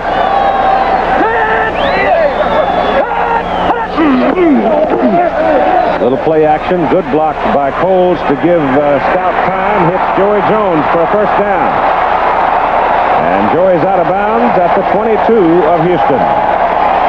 He was dueling over there with Mike Hawkins, number 57. And Mike did well to hang on to the speedster. A mismatch in size, also a mismatch in speed as the little Joey Jones takes the ball and turns up to face Mike Hawkins. And he put a little move on him. Did get some clearance to the sideline. He beats Mitchell here, turns on him as he can't hold on to him. Picks up about another 3 or 4 yards. First down at the 22 of Houston. Gamblers leading 17-16. They send Cribbs to the right side. And a little bit, maybe 2. 2 yards and about 6 Gamblers. All in on that play. Closing out the third quarter of play in the quarterfinal playoffs tomorrow. It'll be Tampa Bay at Oakland and reports from Denver, Memphis. And then Monday night, we'll keep you updated on what happens between Baltimore and New Jersey during ABC's Monday Night Baseball. And check your local listings for the game in your area in our presentation of Monday Night Baseball. Very important here, Keith, for Birmingham, having possessed the ball and marched the length of the field to get a touchdown. Second down and 8 from the 20. That goes short with it. And there isn't a whole lot there as Jay Repko comes over, the tight end, to make the catch. But Luther Bradley was right there with him. Jay Repko shows his lack of experience as a runner carrying the football. All his blocking was on the inside. What he needed to do was to cut back inside, pick up that blocking. Someone would have blocked up on number 27, Luther Bradley, and he would have been able to pick up a sizable gain on the play. Toller is back in now at a wide receiver spot for Birmingham. And they're looking at 3rd down and 9 now as the loss on the play with Repko is for 1 yard. One time. On one. Left side, Adelette stood up. Buddy stood up. Too soon. Start. Number 78, offense. It is so important for them to score. The reason being that if they don't score a touchdown here and come away with another field goal, it's very much a psychological victory for the Houston Gamblers defense. They've been down here several times, and they've only come away with 1 touchdown in this ball game. The rest have all been field goals. They desperately need to get some points on the board because we've seen how quickly Houston can march down the field. Their last scoring drive, of course, 81 yards, only took them 2 minutes and 32 seconds. They're looking at 3rd and 14 now.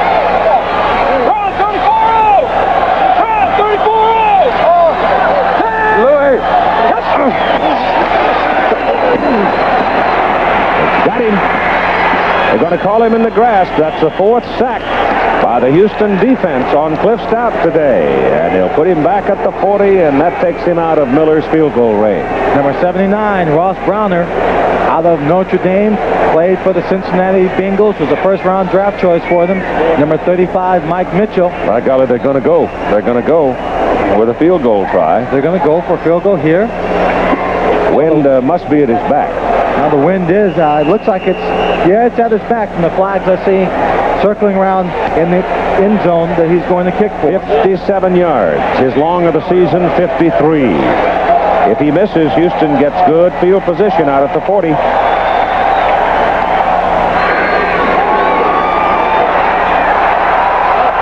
got it! 57 yards by Danny Miller. It made it by a yard to spare.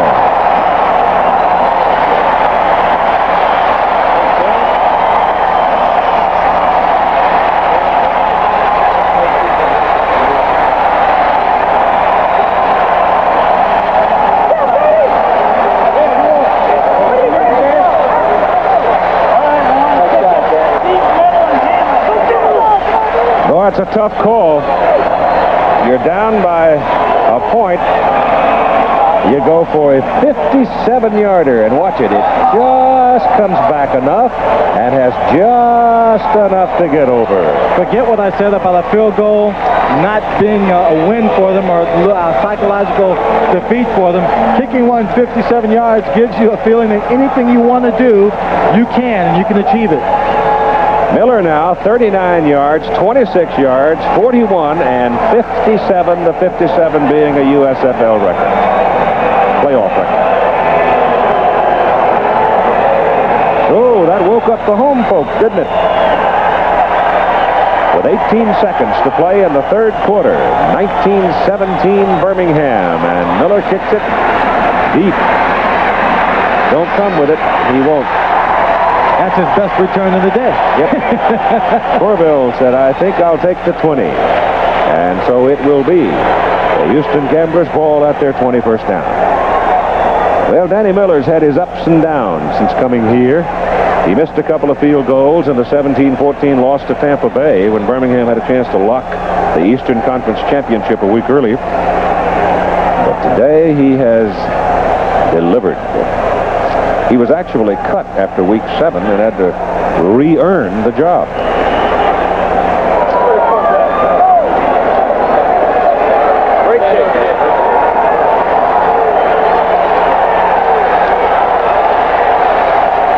Could be the last play of the quarter.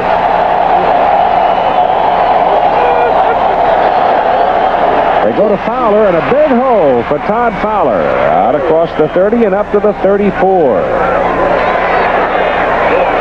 And time running out in the third quarter of play, and here's Danny Miller with 10. All right, Keith, he told me that one before this could go 60 yards. You felt all the way you could nail 57? I felt like I hit it pretty good. The main thing on a long kick is just to relax and not try to overkick it, and I guess that's what happened. And I think the Lord had the biggest thing to do with it because he gave me the strength to do it. And the wind helped a little bit at your back. Oh, yeah. Well, he controls all that kind of stuff, so that's why I just leave it in his hands.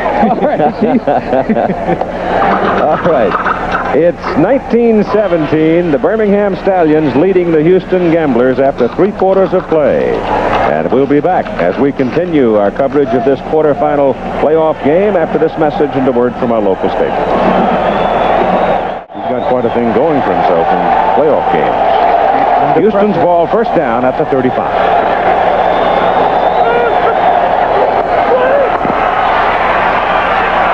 Deep for McNeil. Can't hold on. Ted Walton defending.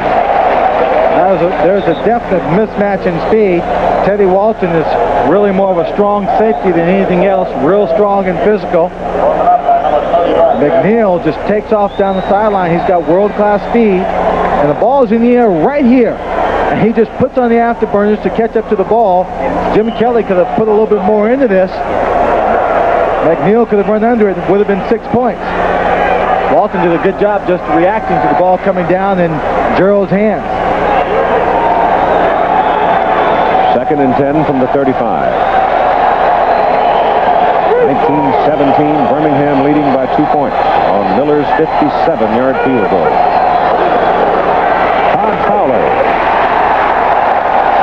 He'll have 2, and that's all.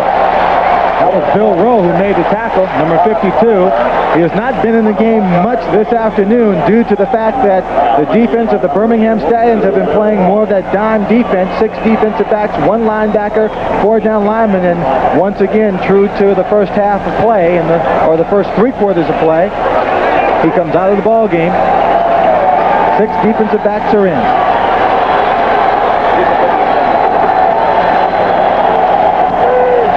Seven defensive backs were in. What is it? 3rd and 8.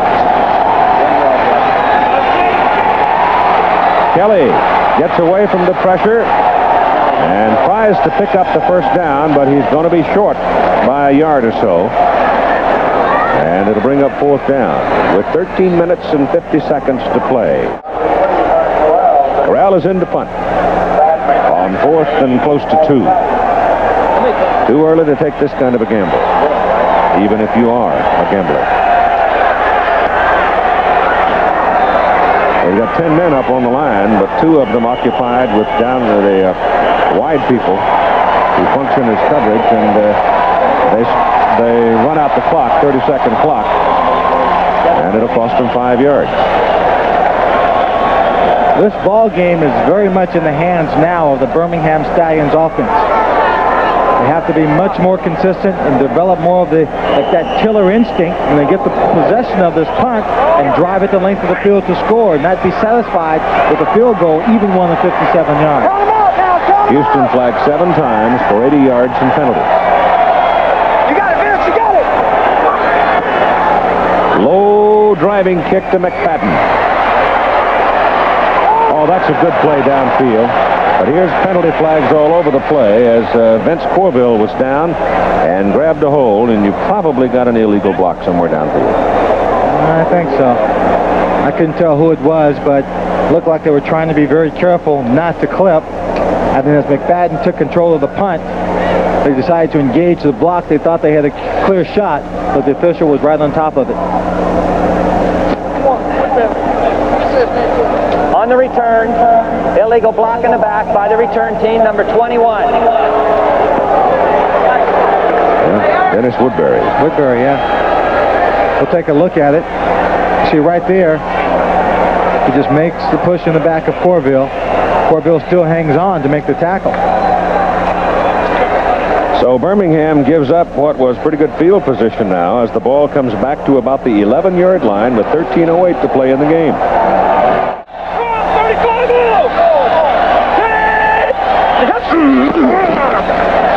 Stop to throw. Goes deep for Smith. And it is rainbowed just beyond his reach, and we're told by Hal Hayes, the public relations director for the Birmingham Stallions, 18,500 is the crowd. That is the smallest crowd they have had since 1983. And if there is a message in there, so be it. And I think there is. I think part of it goes back to the very simple point that from the beginning it was a question as to whether or not USFL springtime football could change recreation habits of the American public, and it's becoming increasingly clear the answer is no. Second and 10.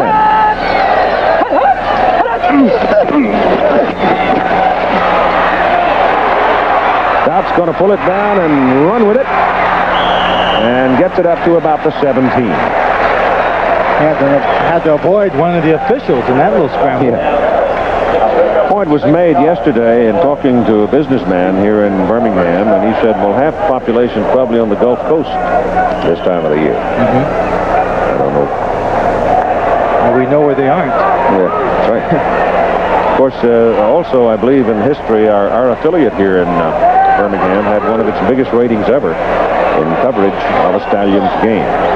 So, the impact of television would be something you could never really determine nor measure. I don't think. A lot of people think they can. Third down and 4, and it's Joel Cole. And he's close.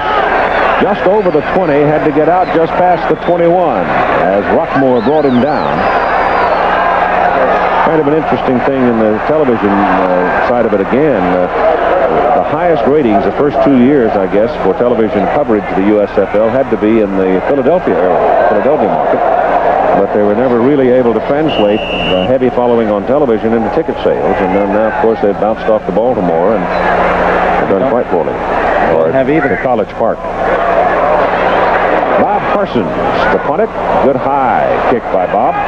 McNeil back to the 38. Got one big block. Got two big blocks. And he's finally chased out of bounds across the field. He ran the... So Houston gets the ball now, and they get very good field position, and now you've got penalty flag thrown. Referee. Let's see what it's about. Came awfully late. Must have been something that happened along the sideline. You know, I question whether or not that wasn't an illegal block being in the back by Houston. It wasn't called right there by the official who dropped his beanbag. Yeah, I think he might have reached for his flag back here. I saw the beanbag come out, and I think he got his beanbag instead of the flag. Well, no, I think he was trying to mark where the return was starting from. That's where he dropped the bag. And didn't come with the flag. So let's see. If it is, in fact, that call, that will be the case. Flag came after some arguments. It could just as well be against Birmingham for being too vocal. Could be.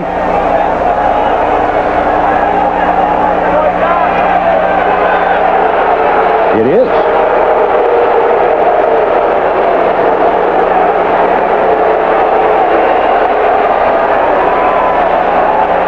Take a look. McNeil coming in. You don't see that one block there on the corner. No. Here comes another one. Here comes follow number 46. There's the block right there in the back. Yep, that could very well have been flagged.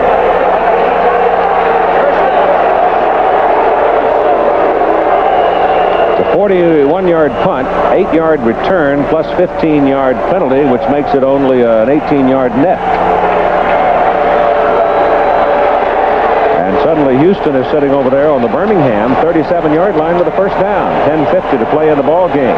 And Birmingham leading 19-17. And Kelly is going to put it up. Drills it. Bounces around and is finally controlled and caught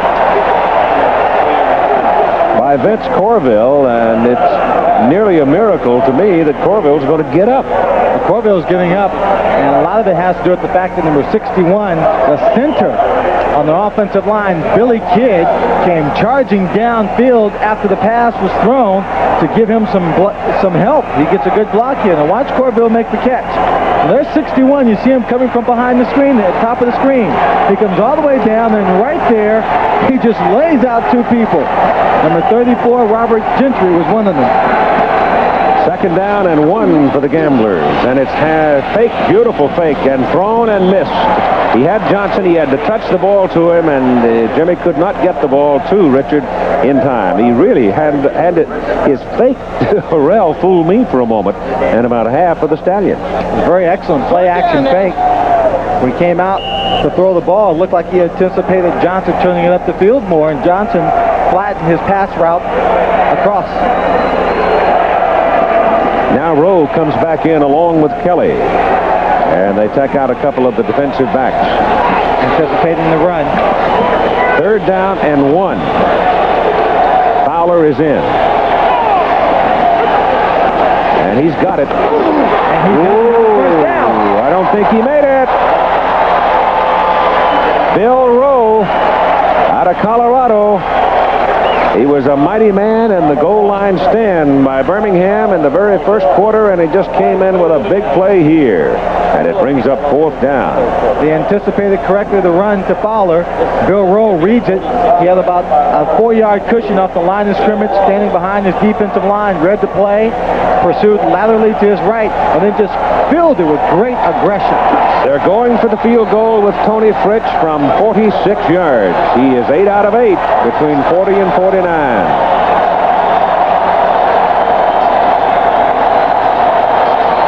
On the way, and it's good.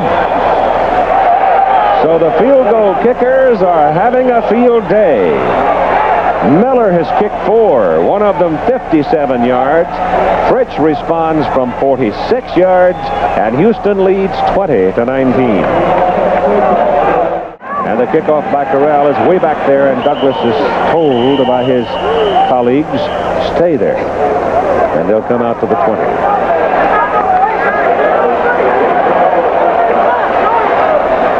Joe Cribbs, we're told, is dinged up some. And Joe wants to stay part of it. We're told that he is injured. I don't know the extent of it. So they wanted to put a black jacket on him.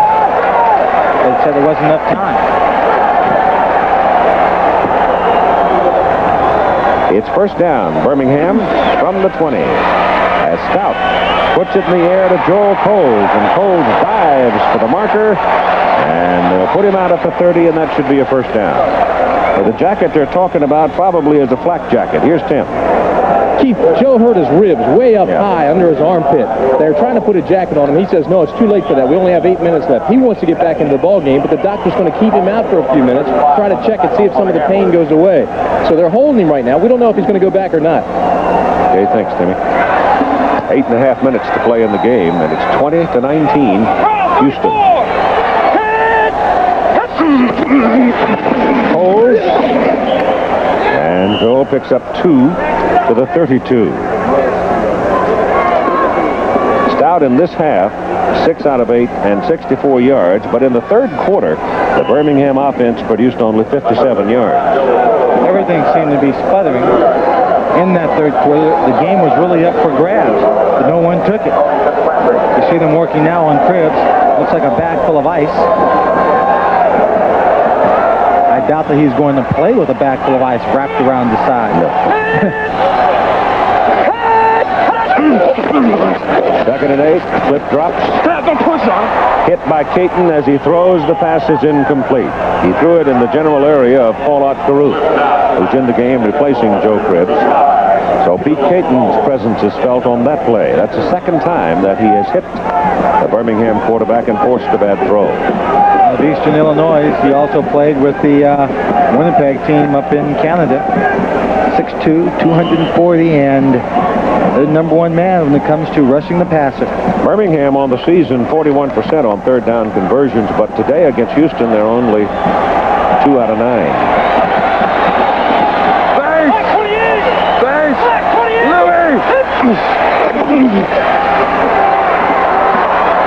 It's Caton again, but he got there a fraction too late, and Joey Jones makes the reception and picks up the first down at the 47. Pushed out, getting up very slowly. He took a whack. We talk about wearing a team down. Well, it looks like the Houston Gamblers are attempting to wear down Cliff Stout. Pete Caton laying on the punishment. We'll take a look at the pass rush. Caton real strong, good quick move to the outside. That's Browner coming in from the other side. And like you said, when a big man gets moving, it's hard to stop, and he just slams into him. Hey, watch your shit! Hawk 82! Holds. Dealt it. As he turned it inside, Jose Taylor was the man that hit him. And he got something out of it. He got about 3. Second down, 7 coming up. And the clock reads now 6.5 minutes. And Houston 20, Birmingham 19. I will not put Danny Miller out of range anymore, not after a 57-yarder. Cliff Stout got a nosebleed, maybe from that last whacking. Birmingham has 2 timeouts remaining. Houston 3. Stout goes to Jones behind him. Had him, too. He had him. It was a nice gap in the coverage. We heard Joey Jones or Cliff Stout talking with Jimmy Smith early in the ball game, said the way they were playing this coverage, you have to run this top of this pattern almost like a hook. Joyce goes inside. Cliff Stout was anticipating that he'd hook it up shorter and come back to him.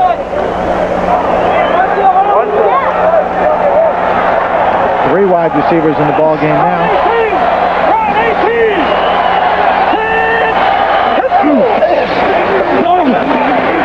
Stout has a lot of room.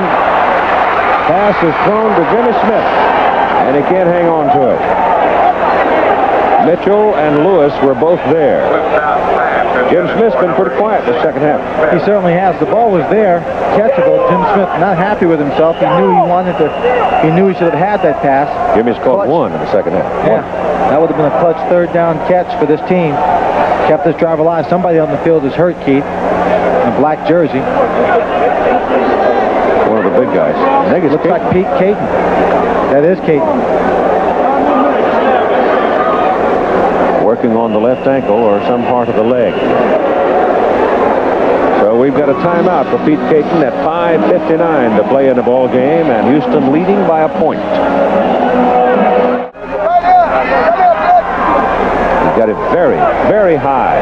Angles to the sidelines, and it's bouncing around, and it's going to get knocked down at the 1. A 49-yard punt, and it's down at the 1 by David Evans. So Bob Parsons does his thing. David Evans did his, running down the field, getting behind the ball, placing himself between the ball and the goal line. He just let the ball roll all the way up to him, made sure he wasn't in the end zone, and then downed it. Absolutely nothing more that a punter could do than that. Perfect. On his 35th birthday. Coming up tomorrow, coverage of Tampa Bay at Oakland and reports on the Denver-Memphis game. And next week, the semifinal. Right now, the Houston Gamblers working out of their own end zone. Ball snapped from the 1, leading by 1 point. Time getting short. Kelly throws it, and it's tipped, and it's incomplete. He caught the ball on the back. Yep. Classic situation here, Keith. With 5:18 to play in the 4th period. Number 1 offense versus the number 1 defense, and defense has them backed up on the goal line. If they can stop them here, they're going to come away with great field position. You know what I think? And everything would be in Danny Miller's range. What a great place for a quick kick. I'd get it out of there. I'd be terrified of a who safety. can do it. I'd be scared to death of a safety. Look at Kelly pumping and then throwing out of the end zone. They're scared to drop back. Right now, they don't want to drop back for a deep pass pattern because he doesn't want to get hit for a safety and then have to punt the ball away to Birmingham. They're going for the quick passes. The defense is playing it tight. It's almost like the infield of a baseball team being in, expecting a bunt. The secondary is up tight. Linebackers are in close. They're looking for the quick pass, dumping it off to a wide receiver, trying to break a big game. Here's where you need a Johnny Majors or somebody like that. Charlie Justice. Third down.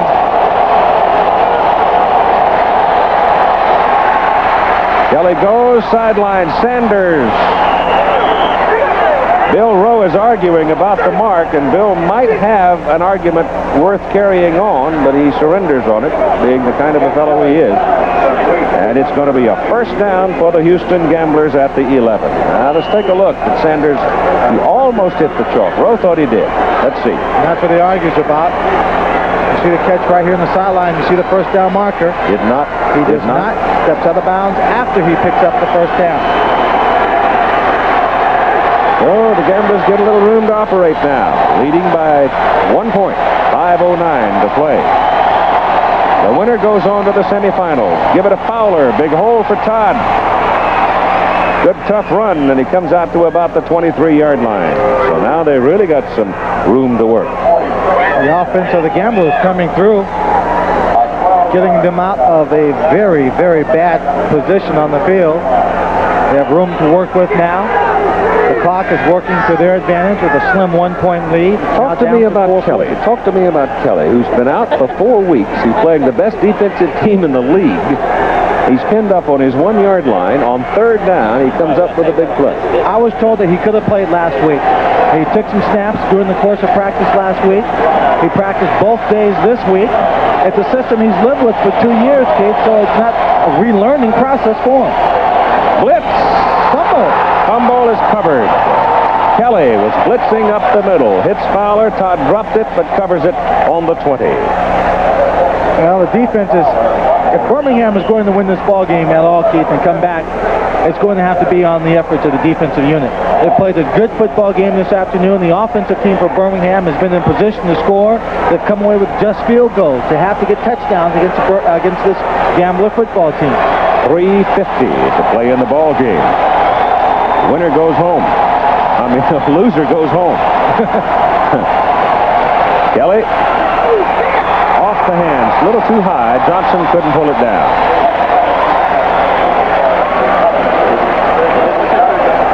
Billy Kidd, the center, picks up Kelly that time on the blitz. See the pass being thrown here to Johnson. He goes up. It's just too high for Johnson to bring down, although it wasn't too high. He had his hands on it. He could have brought it down. It was a real tough catch, though. You say that. I say that. Anytime you touch it, you're supposed to bring it in. That's what they tell us wide receivers. You did it.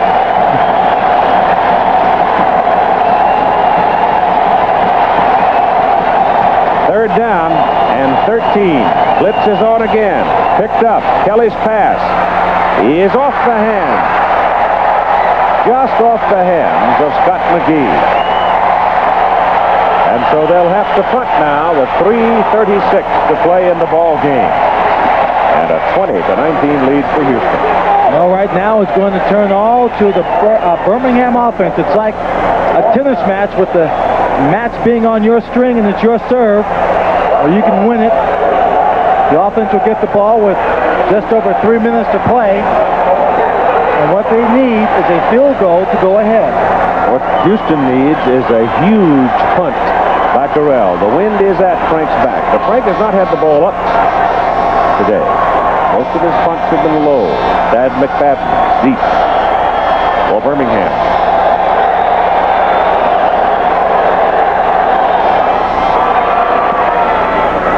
Again, he didn't really nail it. McFadden handles it. Birmingham is on the Houston side of the field. First down at the Gamblers' 48. A 34-yard punt. With 3:26 to play in the game, Birmingham at the Houston 48. As you said, it is now in the hands of the Birmingham offense. If they don't produce anything in this possession, then they might lose. Paul Caruth is in the backfield. Fritsch has not come back yet after the rib injury. It's Caruth. I'll tell you, he's a tough kid. Sure, nothing fancy. He just goes out and gets 5 or 6. He hits the holes very well, and he hits them with strength. He keeps his body moving forward. The Would-be tacklers bounce off of him. He's carried it 3 times today. He's picked up 7, 8, and 7.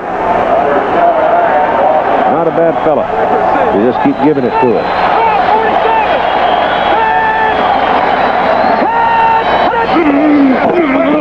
Stout kicks it on a bootleg. And Cliff Stout is down to the 20. They are now certainly in Miller's range. That was a superb call. You see Jack Pardee asking for a timeout for his defensive unit, but a superb call by Cliff Stout on this play. He hasn't run a bootleg all day. He gets everybody moving to the right. He keeps the ball. All it needs is one block by Jim Smith. He would have been gone down the sideline. Jim comes up with a good screen for him. He cuts inside, picks up another 5 yards. Cliff Stout, carrying the ball 80 yards, 80 times in the regular season, was a 3rd leading rusher on this football team. Houston with 2 timeouts remaining now, and Birmingham has 2 remaining. Time 2 minutes and 18 seconds to play. Houston leading 20-19. The loser goes home, and who knows, perhaps into history. Danny Miller cranking up on the sideline. Now, he said that the key to kicking 157 yards is not to overkick. Just relax. Go ahead and kick it the way you know how. Yeah, but he's not going to get a call for a while because it's first down at the 20. I said Cliff Stout was the 3rd leading rusher on this team. I made a mistake. He is the 2nd leading rusher on this team for the regular season. Carried the ball 80 times for 437 yards and 5 rushing touchdowns. If Birmingham wins, the Stallions will be a home team next weekend. That's Caruth. And he gets 3. And Houston calls time again. Kikadiala coming up immediately. They are now within 34 yards of the uprights for Miller. If and when, they're at 2 minutes and 12 seconds. So what they've done here is Birmingham ran a play for a little over 2 yards. After the next play, the clock will be killed at the 2-minute warning, and then Houston will have one more timeout. Wants this well-rested defensive unit out there to make the best effort possible to stop the Birmingham Stallions. Riley Dotch's play selection, I think, much more conservative with the exception of the great call on the rollout. I think he will be calling for what appears to be 35 trap is probably numbered for Coles, but it could be Caruth carrying. That's the play he wants to call. I think he wants to be very conservative here, make sure that they do not lose the ball. Stay within keep the ball down the center of the field in field goal range for Danny Miller. When a guy kicks one for you for 57 yards, you tend to have that kind of confidence that if it comes down to his shoelaces, you'll win the ball game. And kill the clock.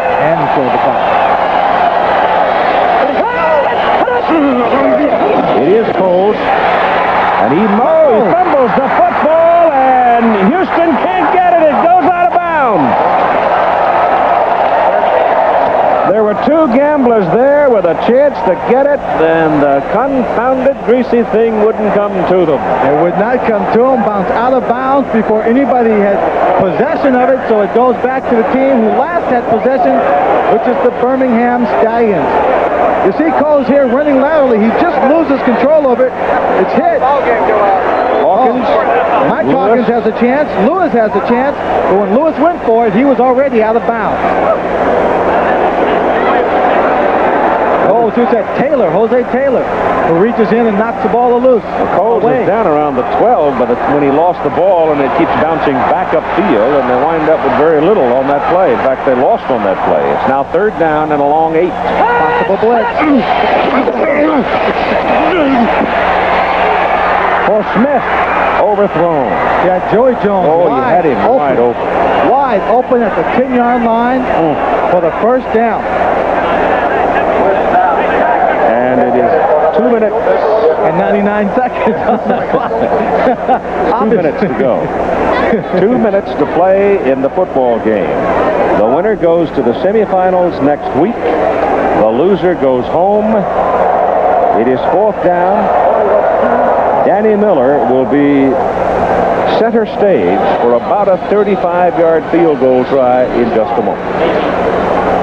In playoff action, Miller is 10 for 10, including one game against Tampa Bay in which he had 5 field goals. It will go in the books as a 35-yarder, just outside the 25 and had the 10. Wind slightly in his face. It's up. It's good.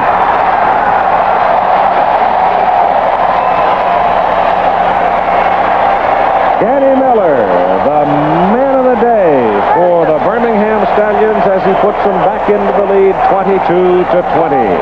But there's a minute, 56 seconds to play in the football game. Watch Raleigh.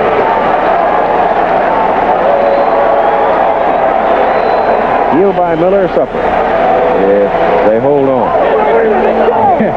Buy him something. Give him anything he wants.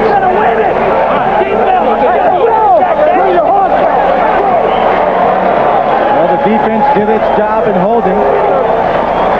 Frank Corral's punt was another great one. Don't count out 12. Fadden, decent return.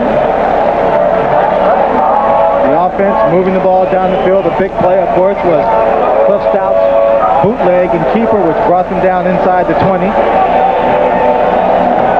Danny Miller, of course, you just saw him give Birmingham the lead. They missed Verdun on these kick returns, though. Oh, desperately. But Danny Miller, the last time he kicked off, put it into the end zone with no return. Got the wind to work against him a little here, though. I don't think he'll get it in the end zone. Corville is in the middle for Houston. 1:56 to play. Low kick, bouncing around, and it makes Corville's job very difficult. And he takes a lick from Ken Kelly and goes down at the 10-yard line. And he's taken up, and Kelly really nailed him. He sure did. He touched that football, Keith, before it even got to the end zone. Stopped it, so he had to return it. You see him hunched over going off the field because he took that blow. Watch him right here. The ball would have bounced all the way into the end zone, but he touches it right there with his hand. Now he's got to return it. And watch 56 Kelly just break through and just bounce the little man back in his tracks. 90 yards away. If you're looking for 6, they don't need 6. They can do it with 3. It's 22-20. And a minute 52 to play, and Kelly ready to pull the trigger. Look at the cushion the secondary will be giving the receivers. One man rushing. Penalty flag. Purifoy got him, but there's a penalty flag. Could be a hold. Todd Fowler and Perko were going at it on the other side. I think they're holding. Defense, number 69. Whoa. Boy, that's something you hear called very seldom in today's football game. And that brings Raleigh Dutch down to the line, to the end of the bench. First down.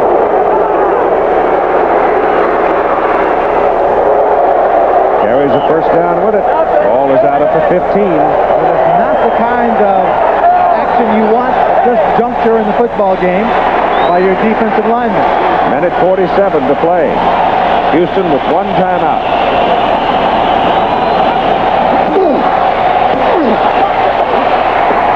Kelly drills it. McGee catches up at the 26. That should be another first down, and the clock stops in the final 2 minutes of each half as the chains are moved, and Houston is going without a huddle. 10 yards in 12 seconds. Toni Fritsch starts to get loose on the sidelines.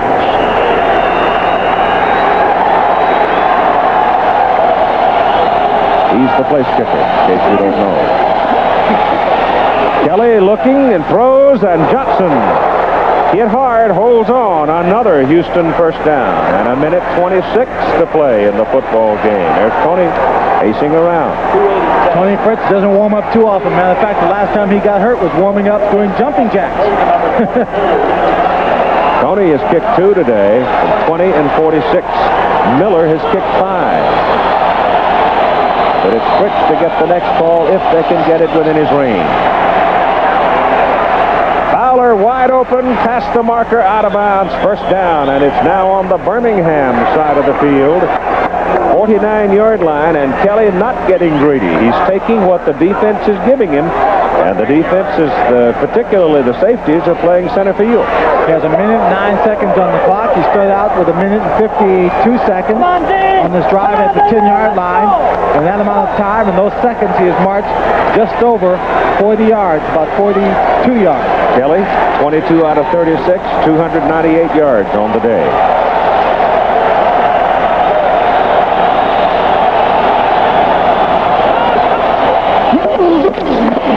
Kelly pumps it. They got him. They sack him.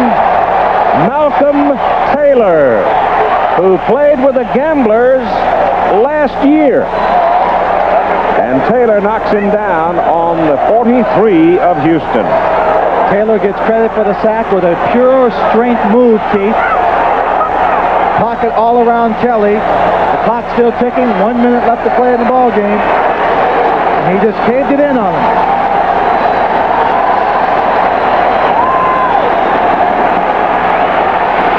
Gets it away to Harrell, who drops it. Sam didn't look at home, and the ball trickled off his fingers. They were trying to set up the screen pass to Harrell. Mike Perkle came in, got Kelly a great hit on Kelly. But he's all right. He's flexing his right knee, the injured one. I thought for sure, Keith, one of the officials was going to throw a flag. It looked like the man going in motion was headed towards the line of scrimmage prematurely. Kelly with the right knee hurt a little bit. Circumstances are these: 47 seconds to play. Houston at their own 43, and Birmingham leading by 2. It is third down and about 19. Kelly goes big with it for Sanders, and he can't get it. He got double coverage, and it was Chuck Clanton who came across David Evans, and a penalty flag thrown back at the line of scrimmage. David Evans looked like he had a chance to pick this one off, Keith. He went up for it much like a receiver, but it was Chuck Clanton who came across. Against Houston. Penalties against Houston because Kelly went over and kicked the flag. Oh, no, maybe it's a yellow not a flag. towel? It's a towel. It's a towel. It's a towel. Somebody lost a yellow towel on the field. One of the receivers or maybe the center. There you see Evans going up for it. And right there, he's going to bring it down, but Clanton comes across and knocks him away from the ball. Whoa. Fourth down. Not a bad football game. Fourth down. 40 seconds to play. He hides McNeil on the sidelines, and McNeil makes the catch, and that kills the clock at the Birmingham 36-yard line. Little Gerald McNeil got over there and hit himself and got away with it in front of David Evans. Unbelievable. They're getting closer. You've got 32 seconds. Kelly now for 319 yards in the ball game.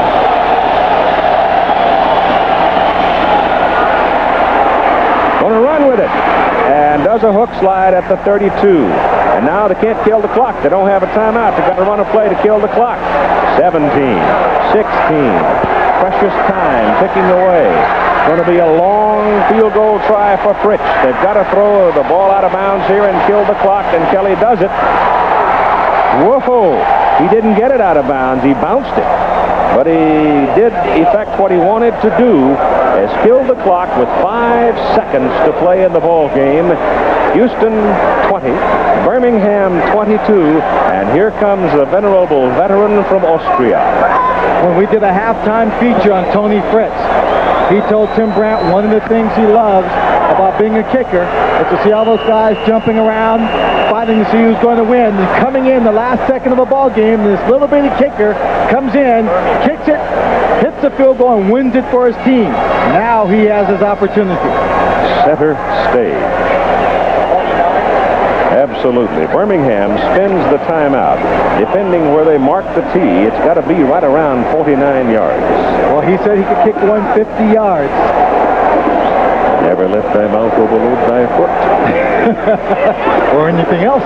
His long one of the year, 48 yards. He has kicked one today, 46. He has the wind. If there is help coming from the wind, it will be mostly at his back. If the wind moves the ball in any way, it will move it sort of right to left. Inside the stadium, the big flag is hanging almost limp. The small flags around the perimeter of the stadium are all standing out quite briskly. If you like pressure, you got a full meal of it right here. It's either the end of the season for them, or it's victory.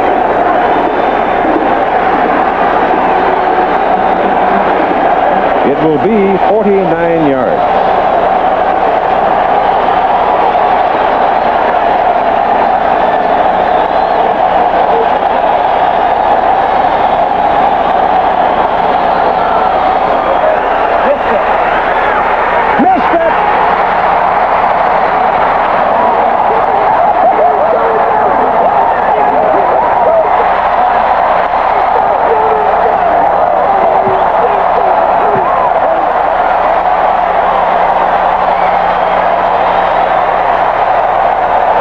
It just left. Here's Tim Brandt with Coach Raleigh Dodge. Well, Raleigh, I just want your reaction first. Well, I'll tell you what, I think my heart stopped there, but what a great game. My compliments to Houston, Jack Pardee, Jim Kelly. They played a great game. Our guys did. It was just a heck of a game, Tim. Offense had the opportunities, could not force it in. Danny Miller, sensational game. Well, he had out there. I'm so happy for him. He's had some rough sledding, but today he made up for it. Later in the second half, it looked like he got away from those combination defenses we talked about and went a little bit more basic. Was that the way it was? That's pretty much the way it was, Tim. And, you know, when you try to do the things you do well and hope that that's good enough, because Jim Kelly's a great quarterback. Worked all year. You come back here next week. Well, I hope so. Jack, congratulations. All right, Keith, so that's the situation here. They went back to the basics. They won it. Great ball game. Terrific finish. Wow. All right, one more look at Fritsch from 49 yards. And the ball starts left and stayed left. And he missed it. And you see Raleigh Dodge watching it all the way. As the ball missed the uprights, the last seconds on the clock ticked off, and the game was over. And the season is done for the Houston Gamblers, and they probably will not be in Houston next year. At least that seems the tone of things, but who's to know? The executive producer of ABC Sports is Roone Arledge. Today's coverage of the Houston Gamblers Birmingham Stallions game produced by Ken Wolf, directed by Craig Janoff. Our technical director, Rich Gelber. Our associate director, Jeff Cohen. Our statistician, Dave Burnson. Our spotter, Todd Barry. Keith Jackson, Lynn Swan, and Tim Brandt from Birmingham. The United States Football League on ABC. Today's game brought to you by Armor All. It's science, but it works like magic. By Bud Light. The best has a taste all its own, satisfying but never filling. So ask for Bud Light. By Dodge, maker of Ram Tough Dodge trucks. At Dodge, we don't just talk tough, we prove it. And by Quick Estate Motor Oil in easy-to-pour, resealable plastic bottles. Birmingham 22 and Houston 20 as Danny Miller kicks 5 field goals.